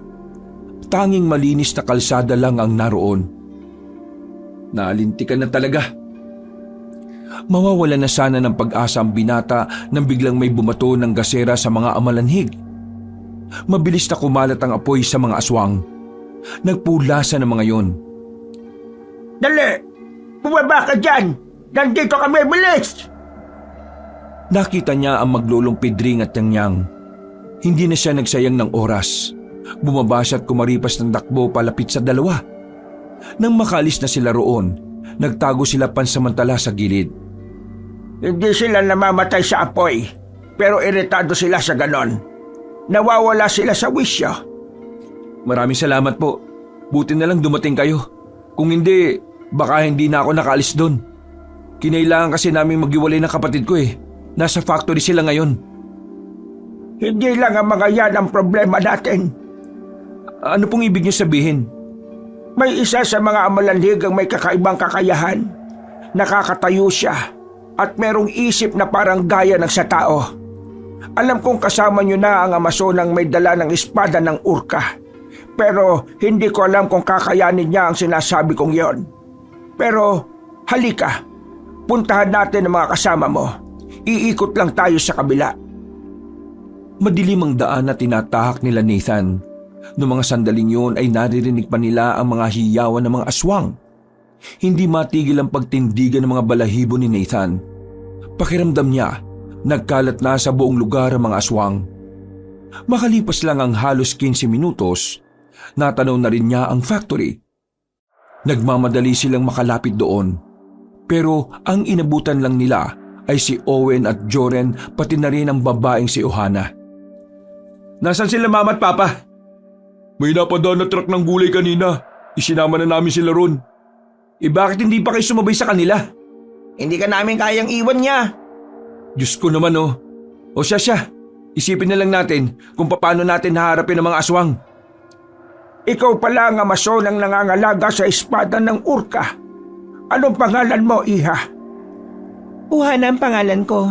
Ang huling tagapangalaga ng espadang urka. Hindi na nagdalawang isip pa ang matandang si Pedring. Kinuwento na rin ito ang tungkol sa isang namumukod tanging aswang na may kakayahang mag-isip ng gaya ng sa tao. Kahit ang babaeng si Ohana ay nabigla rin. Pero hindi ito makikita ng kahit na kaunting takot. Sa halip mas lalo pa itong ginanahan. Kung ganon, mas magagamit ko pala ang tunay kong kahusayan. Mawalang galag na pero alam mo na ba kung papaano gamitin ang tunay na lakas ng orka? Opo, matagal ko na itong inaral. Napatango na lamang si Mang Pedring. May tiwala naman ito kay Uhana. Pero nababahala lang talaga ito sa pwedeng mangyari. Lahat sila ay walang ideya kung gaano nga ba talaga kalakas ang kanilang kakalabanin. Pwede na kayong sumabay kung sakaling may mapadaan ulit na truck. Kakayanin ko ng kalabanin ng mga amalanhig. Pati na rin ang namumukod tanging aswang. Hindi, sasama kami sa laban. Wala kayong magagawa. Hindi naman namamatay ang mga amalanhig kahit na anong gawin nyo. Tanging espadang ito lang ang makakapaslang sa kanila. Gusto pa rin naming makatulong. Bahala kayo. Basta ako, nagsabi na ako. Kung sakaling ikamatay nyo ang pakikipaglaban sa mga amalanhig, wala na akong kasalanan doon. Eh di kung ganun isa-isay na natin ang mga kalaban natin. Kasama si Yang Yang. Oo, marunong yan. Pag po kayong mag-alala sa akin, magaling po akong magtirador. Napangisi na lamang si Nathan. Ilang sandali pa, lumabas na rin sila ng factory. Ang planong pagtakas ay nauwi na lang sa pakikipaglaban sa mga aswang. Naiisip kasi ni Nathan na suklian din ang ginagawang pagliligtas sa kanila ni Mang Pedring at ng babaeng si Ohana. Habang naglalakad sila, narinig nilang tila paparating na ang mga aswang. Winasiwas agad ni Ohana ang kanyang espada. Muntikan pang matamaan si Owen, buti na lang ay nahila ito ni Joren. Ayan na sila. Mahigpit na ang hawak ni Nathan sa itak. Ganon din naman ang dalawa niyang kapatid. Nang lumusob na ang mga amalanhig, itunoon nila ng maigi ang kanilang atensyon sa pakikipaglaban. Kahit na anong gawin nilang pagtaga nila sa katawan ng mga nilalang, wala namang nangyayari. Bumabangon at bumabangon lang ang mga yon. Hindi nga natin sila mapapatay. Nagpapagod lang tayo eh. Sige lang, laban lang! Aksidenteng tinamaan ni Nathan sa ulo ang isang aswang. Nagtaka sila nang bigla itong mangisay at biglang hindi na gumalaw. Dahil dito, nadiskubre nilang namamatay pala talaga ang mga amalanhig. Basta kailangan lamang sa ulo ito tatamaan. Alam niyo na kung paano pumatay ng amalanhig ha? Yun ang gawin natin! Napangiti si Joren at Owen. Dahil doon, tila lumakas na ang loob ng dalawa niyang kapatid. Habang si Mang Pedring at Uhana naman ay sige lang ng pakikipaglaban. Makalipas nga lang ng ilang minuto, nakabulagta na ang mga aswang nakaharap nila. Pero batid nilang hindi pa raw nagtatapos ang lahat. Dahil habang naririnig nila ang mga humihiyaw sa paligid, ibig sabihin lang nito ay may mga bumabangon ulit mula sa hukay. Pambira, dating nasa sementeryo ba ang mga aswang na to? Parang wala pa yata sa kalahati na babawas natin eh. Dati itong baryo ng mga aswang at ang mismong lugar na ito ang nagsisilbi nilang libingan. Kaya naman, asahan nating mas marami pang aswang ang makakaharap natin. Kaya dapat ay nakahanda lang kayo. Nararamdaman ko na sila. Mas marami sila kumpara sa una. Bumilid na muna kayong lahat. Gustong-gusto mo talagang suluin ang spotlight eh, no? Hindi ako nagpapasikat. Gagawin ko ito para kakaunti na lang agad ang haharapin natin. Gumilid na muna kayo kung gusto niyo pang mabuhay. Sundin na lang natin ang gusto niyang mangyari. Alam niya kung ano ang mas makabubuti. Nagtago sila sa makapal na halamanan. Nakasilip lang sila ng bahagya kay Ohana habang nakatayo sa gitna ng kalsada. Malakas talaga pakiramdam ko na hindi rin pangkaraniwan nitong babaeng to. Bakit? Lumilipad ba siya? May superpowers ba siya? Isa siyang Amazona. Wala siya sa mga sinasabi niya. Pero malakas ang pangangatawan niya. Dahilan kaya siya lang ang may kakayahang makagamit ng espada ng orka. Natigilan na kanilang pagbubulungan nang marinig nilang umaangil na ang mga aswang. Nakita nilang gumagapang na ang mga yon palapit sa dalaga. Maya-maya pa, parang mga gagambang umatake ang mga yon. Sa pagkakataong ito, nakita na nila ang tunay na husay ng dalaga. Parang sumasayaw-sayaw lang ito habang winawasiwas ang kanyang espada. Bawat hataw ng dalaga nangingisay ang mga aswang.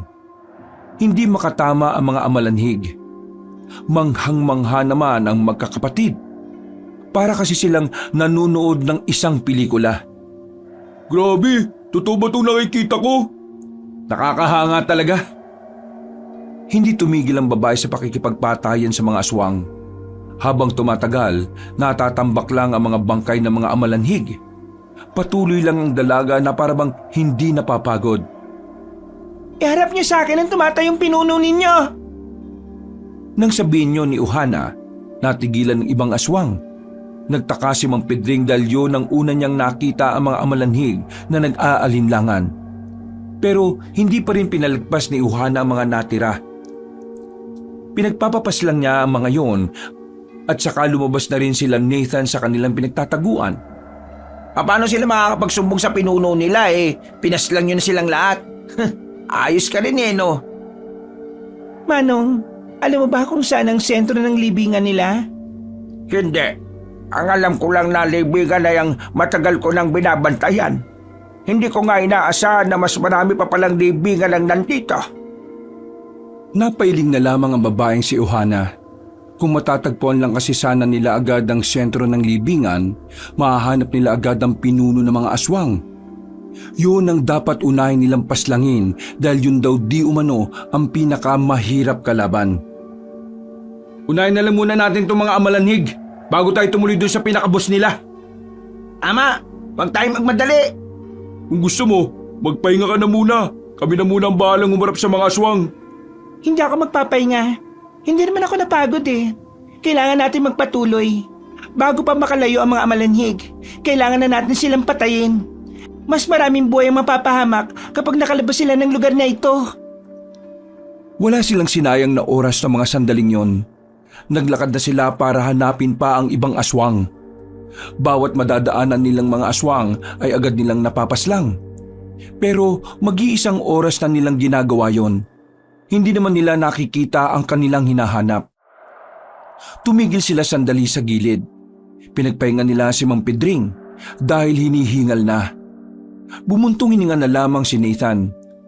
Nililibot na nila ang buong area. Marami na rin silang napatay. Pero nanatili pa rin marami ang mga aswang na naririnig nila. Sinabi ko naman sa inyo, mapapagod lang kayo kung sasama kayo sa akin. Sobrang dami pa nila. Tingin ko, wala pa tayo sa kalahati ng bilang nila. Wala pa sa kalahati? Diyos ko naman Patawarin niyo ako. Hindi ko rin talaga inaasahan. Sa tagal ko na rito, ngayon ko lang din nalaman na malawak pala talaga ang libingan. Hindi ko alam na marami pala sila sa inaakala ko.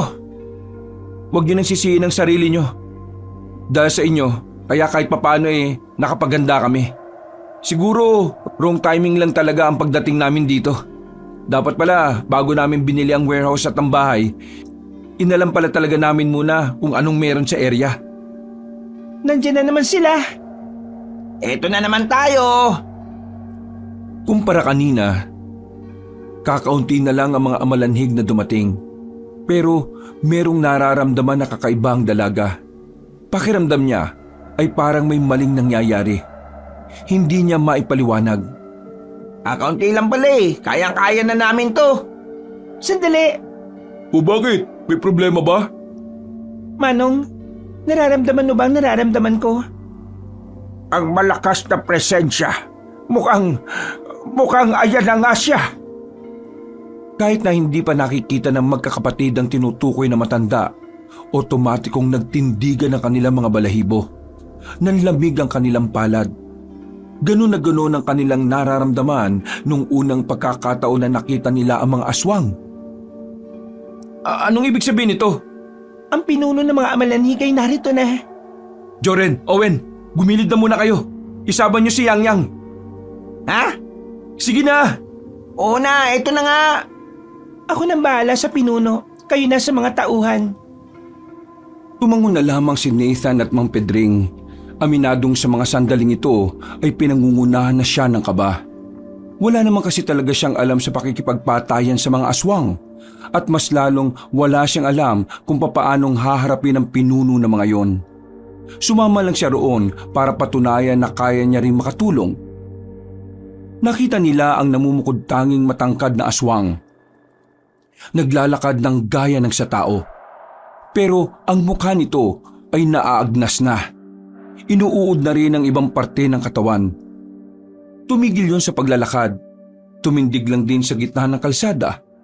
Maya-maya lang sumenyas na ito sa mga amalanhig. Gumapang na naman ng mabilis sa mga yon. Tila ganado at maliksi ang mga aswang sa pagkakataong yon. Para bang nagpapasikat ang mga ito sa kanilang pinuno. Nang magsimula na ang laban, naramdaman agad ni Nathan ang pagiging tagilid nila sa laban. Nasugatan na siya, hindi pa man tumatagal ang laban. Kaya naman, sumama na rin sa kanila si Joren at Owen. Sabi ko sa gilid lang kayo, di ba? Huwag ka nga ma-pride. Sugatan ka na nga, oh. Kaya ko pa naman eh. Ikaw oo, pero si Mang Pedring hinihingal na. Ay, nakakapagod. Sa likod na muna kayo. Umabante pa si Uhana at sinalubong pa nito ang ibang amalanhig na paparating. Muli nitong hinagupit ng malakas ang espada nito. Marami ang tinamaan at bumulagta at ang iba ay nagtalsikan pa. Akala ko ba walang powers tong babaeng to? Gigil na lumusob ang mga aswang. Katakataka na napapansin nila tila nagbabago na ang kakayahan ng mga amalanhig. Kinakaya na ng mga yon na makatalon. Palagay nila dahil yon sa presensya ng kanilang pinuno. Hoy! O bakit? Sa likod mo! Humarang si Joren kay Owen. Si Joren ang tinamaan ng kalmot ng isang amalanhig. Buti na lang ay hindi naman yon kalaliman. Umayos ka nga! Mapapahama ka pa sa ginagawa mo eh! Sorry ya, ayos ka lang ba? Oo, ayos lang naman ako. Malayo naman to sa bituka eh. Nang makarecover ay muli silang nagdikit-dikit. Naubos na pala ni Uhana ang mga aswang. Ang natitira na lang ay ang pinakamalakas na amalanhig na nakatayo pa rin doon. Ikaw, alam kong naiintindihan mo ko. Ibabalik na kita sa hukay ngayong gabi. Wala silang natanggap na tugon mula sa nilalang na yon. Pero nakaramdam na lang sila ng malakas na presensya na parang nagpapasikip ng kanilang dibdib. Kinabahan ng tatlong magkakapatid. Kahit na si Mang Pedring ay bigla na lang ding mas hiningal. Humanda kayo. Hindi na tayo bubuhayin kaya... Ha? Biglang umangil ng malakas ang aswang. Tumalon ito patungo sa kanila. Nagpulasan naman sila dahil doon. Tanging si Uhana lang natira sa gitna. Sinubukan ni Uhana na tagain ng espada ang aswang na yon pero nahawakan nito ang kamay niya. Binalibag lang siya nito ng walang kahirap-hirap. Tinapakan pa ang kanang braso niya. Napasigaw ang dalaga sa sobrang sakit. Parang merong nabali sa buto nito. Nang makakuha ng pagkakataon ay dumistansya na muna si Uhana. Napangangan na lamang sila Nathan sa kanilang nasaksihan. Hindi sila makapaniwala na ganun kabangis ang nilalang na yon. Bigla itong umangil ng malakas. At sa lakas nito ay naapektuhan ang pandinig nila. Nakaramdam din sila ng pagkahilo maliban na lang sa dalaga. Wala akong naririnig. Ano? Sinong kinikilig, Owen? Oh? Nabigi tayo sa angil ng nilalang na ito. Ang sakit sa tenga. Nang idako nila ulit ang tingin kay Uhana, nakita nilang binubugbog na yon ng pinunong amalanhig. Oh, anong gagawin mo, Mang Pedring? Ha? Hindi pa rin kita marinig. Ang sabi niya, anong gagawin mo? Bakit ka lalapit doon? Delikado! Kailangan nating tulungan ng Amazona. Kung wala tayong gagawin, mamamatay siya at tayo na ang susunod. Lakas loob na umabante ang matandang lalaki. May kinuha ito sa tagiliran, isang punyal na kulay ginto. Walang pagdadalawang isip na ipinukol ni Mang Pedring ang punyal na siya namang tumama sa batok ng aswang. Dahil sa ginawa niya, napukaw niya ang atensyon ng kalaban nila. Ala, yari na! Naglalakad na patungo sa kanila ang aswang, pero ang batang si Yang Yang naman ang tumira doon. Gamit ang tirador, tinamaan ni Yang Yang sa mata ang nilalang. Umangil na naman ng malakas ang aswang na yon. Galit na galit ito. Nasa aktong ang bata naman ang pag-iinitan nito nang makabangon na si Ohana. Tumakbo itong parang walang nangyari. Tinaga niya ang pinunong amalanhig sa likuran. Napunta naman ang atensyon nito sa dalaga. Nakuha na ni Nathan ang stratehiya dahil sa ginawa ng tatlo. Kaya naman agad niya itong sinabi sa mga kasama niya habang nakikipaglaban si Ohana. Kailangan nating guluhin ang utak niya. Aagawin natin ang aagawin ng atensyon niya hanggang sa hindi na niya malaman kung sinong aatakihin niya. Magandang ideya yan! Si Nathan naman ang nagtangkang lumapit. Pero napalingon sa kanya ang nilalang. Tumakbo ito patungo sa kanya. Buti na lang ay nakatunog si Ohana. Tinaga niya ulit yon sa likuran. Nang babalik ito sa dalaga, si Owen naman ang umatake. Inulit-ulit nila ang ganoong estilo hanggang sa makita nilang tila bumabagal na ang galaw ng kanilang kalaban. Buong akala nila ay magtutuloy-tuloy yon hanggang sa yun ay tuluyan nilang matalo. Pero nagkamali sila ng akala dahil nung mga sandaling yon, nabasa na ng aswang ang kanilang ginagawa. Tila kinabisado pala nito ang estratehiya nila. Kaya nang gawin nila ulit yon, nadakma na ng aswang ang lalaking si Nathan. Nagulat sila nang kalmutin ito ng aswang. Naisalag ni Nathan ang kanyang braso kaya yun ang nasugatan sa kanya. Kuya! Lumayo kayo! Nabasa niya ang ginagawa natin! Agad nilang sinunod ang babaeng si Ohana. Noong mga sandaling yon, nakita nilang tila ngumiti ang aswang sa kanila. Kinabahan si Mang Pedring. Nakikita niyang tila unti-unting nagiging kapantay ng tao ang paraan ng pag-iisip nito. Habang tumatagal, natututo siya! Hindi na tayo pwede magsayang ng oras. Tatapusin ko na ang isang to! Itataas na sana ni Ohana ang espada sa ere para ilabas ang kahuli-hulihan niyang alas na galing sa espada, pero agad namang siyang inatake ng aswang na yon. Tumilapon na naman ang dalaga, pero kahit ilang beses itong tumama sa kung saan-saan, patuloy pa rin itong nakakatayo. Sa isip-isip ni Nathan, ganun pala talaga kalakas ang katawan ng isang Amazona. Lamog na ang katawan ni Ohana at bali-bali na rin ang kabilang braso niya. Nasa malayo pa ang espada nito, kaya sa mga pagkakataong yon, walang magawa ang dalaga. Kaya naman, kahit na nabubuhay na naman ang takot sa sistema ng magkakapatid, hindi sila nagdalawang isip na tulungan si Ohana. Sabay-sabay silang umatake. Pinagtatataga nila ang aswang. Pero kahit anong gawin nila, hindi nila matamaan ang ulo nito. Hinawi lang sila ng malakas ng nilalang. Talagang si Ohana ang gustong unahin nitong paslangin. Tumansik si Nathan malapit sa espada ng babae. Habang nakahiga, nakita ni Nathan na parang may umiilaw sa hawakan ng espada. Hindi niya alam kung anong meron doon. Pero pakiramdam niya, kailangan makuha ng dalaga ang espada niya.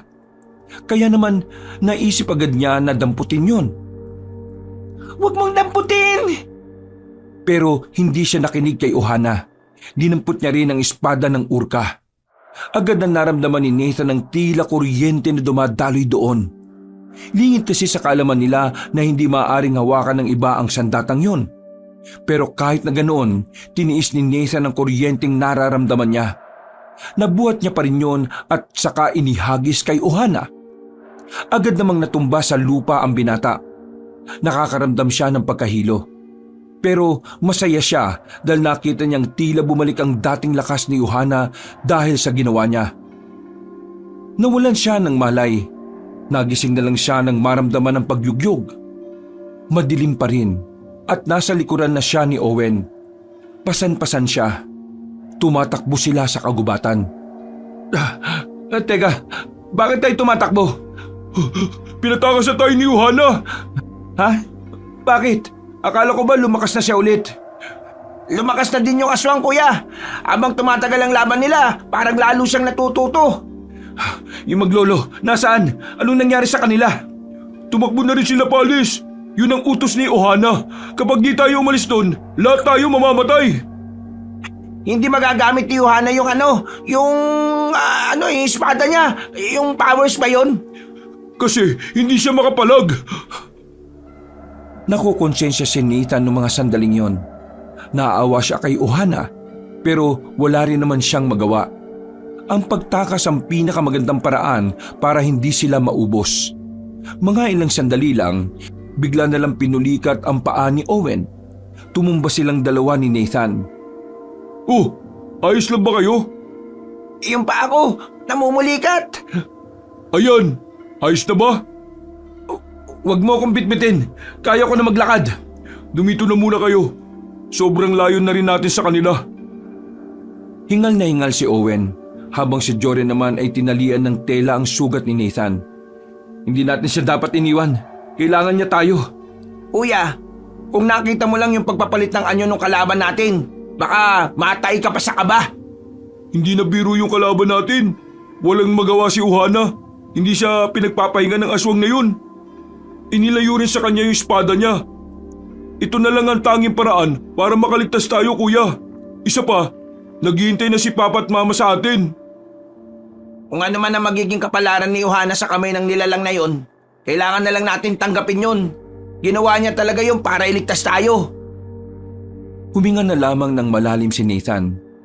Kung siya lang kasi ang masusunod, hindi niya iiwanan ng dalaga. Pero iniisip na lang niya ang mga magulang nila. Ilang sandali lang, narinig nilang humihiyaw ng malakas ang aswang. Hindi nila alam kung ano ang ibig sabihin nun. Nagdulot ito ng pangamba sa kanila. Pangamba na baka sa pagkakataon na yon ay wala na ang dalaga. Tumayo si Nathan. Hindi niya mapigilan ng sarili niya na di mag-alala. Uy, ang kulit mo naman eh. Kapag bumalik ka, masasayang yung sakripisyo na ginawa niya para sa atin. Umayos ka nga! Kuya naman, makinig ka naman sa amin. Hindi, Anong hindi? Yak ka na naman eh. hindi tayo dapat nandito. Takbo! Oh? Takbo na! Nararamdaman kong papunta na rito yung aswang! Ano? Bilis na! Hindi maintindihan ni Nathan ang kanyang sarili sa mga sandaling yon. Kahit kasi alam niyang malayo pa, nararamdaman niya ang presensya ng aswang na patungo sa direksyon nila. Sa tingin niya, dahil sa kuryente na tinamo niya sa espada, kaya niya nararanasan ng ganon. Noong mga pagkakataong yon, kinabahan na naman ang magkakapatid. Napatigil sila sa pagtakbo nang mapagtantong wala na pala silang madaraanan. Sa ibang sabi, dead end na pala yon. Napalunok ng laway ang magkakapatid. Hindi nila namalayo na sumuot na pala sila sa mga magkakatabing puno. Dito tayo! Pumasok sila sa malaking ugat ng puno. Kahit ang magpahinga ay tinitipid nila para lang hindi sila marinig ng nilalang. Makalipas lang ang halos 2 minuto, nakita na rin nila ang aswang. Wala na itong isang kamay. Medyo iika-ika na rin. Pero kita pa rin nila na medyo malakas pa rin ito. Umaangil ang aswang. Inaamoy-amoy sila. Buti na lang, dala-dala pa rin nila ang binigay sa kanila ni Ohana. Dahilan para hindi malaman ng aswang na yon kung saan sila nagtatago. Maya-maya pa, naramdaman nilang tila may tumatakbo. Mabibilis ang mga yabag ng paa. Bigla na lamang lumabas ang babaeng si Ohana mula sa dilim. Lumundag to ng mataas habang hawak-hawak ang espada ng urka. Tinaga ng dalaga ang aswang. Nakailag yon kaya sa balikat lang ito tinamaan.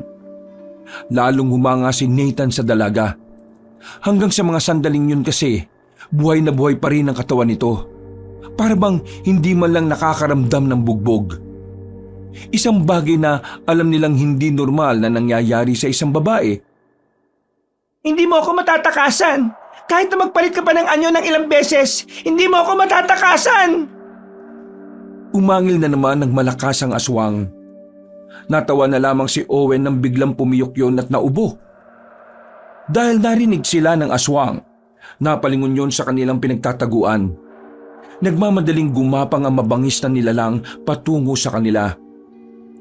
Pero agad namang nakaresponde ang dalaga. Hindi na ito nagsayang pa ng pagkakataon. Itinalak niya ang espada sa tiyan ng aswang. Nang hugutin niya ang sandata ay napaatras yun. Pambirang nilalang yan, oh. Hindi ba mamamatay yan? Bakit kayo lumabas? Gigewang-gewang ang aswang, pero kinakaya pa rin itong makatayo. Hindi pa rin ito nagpapatinag. Maging si Ohana ay nagtataka na rin kung papaanong nabubuhay pa rin yon. Tapusin na kita! Humanda ka! Itinaas na ng dalaga ang espada sa ere. Biglang nagkaroon ng malakas na liwanag na nagmumula roon. Sa lakas ng liwanag, wala nang makita pa ang tatlong magkakapatid. Masyado silang nasilaw. Narinig na lamang nila ang huling hiyaw ng aswang. Nang mawala ang liwanag, nakita nila ang ulo ng nilalang sa laban. Gumagalaw-galaw pa ang katawan nito, pero kalaunan ay bumagsak na rin. Tapos na ba? Tapos na ang problema natin? Humarap sa kanila ang dalaga. Medyo bigla na lamang yung nawala ng malay. Buti na lang ay nasalo ito ni Nathan. Uy! Gising! Dumilat sandali ang dalaga.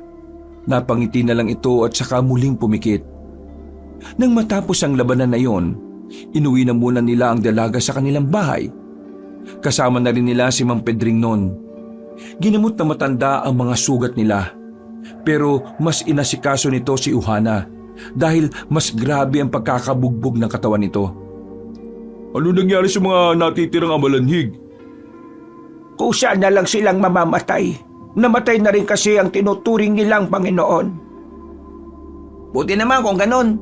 Akala ko mapapasubok pa tayo eh. Ang ingay nyo.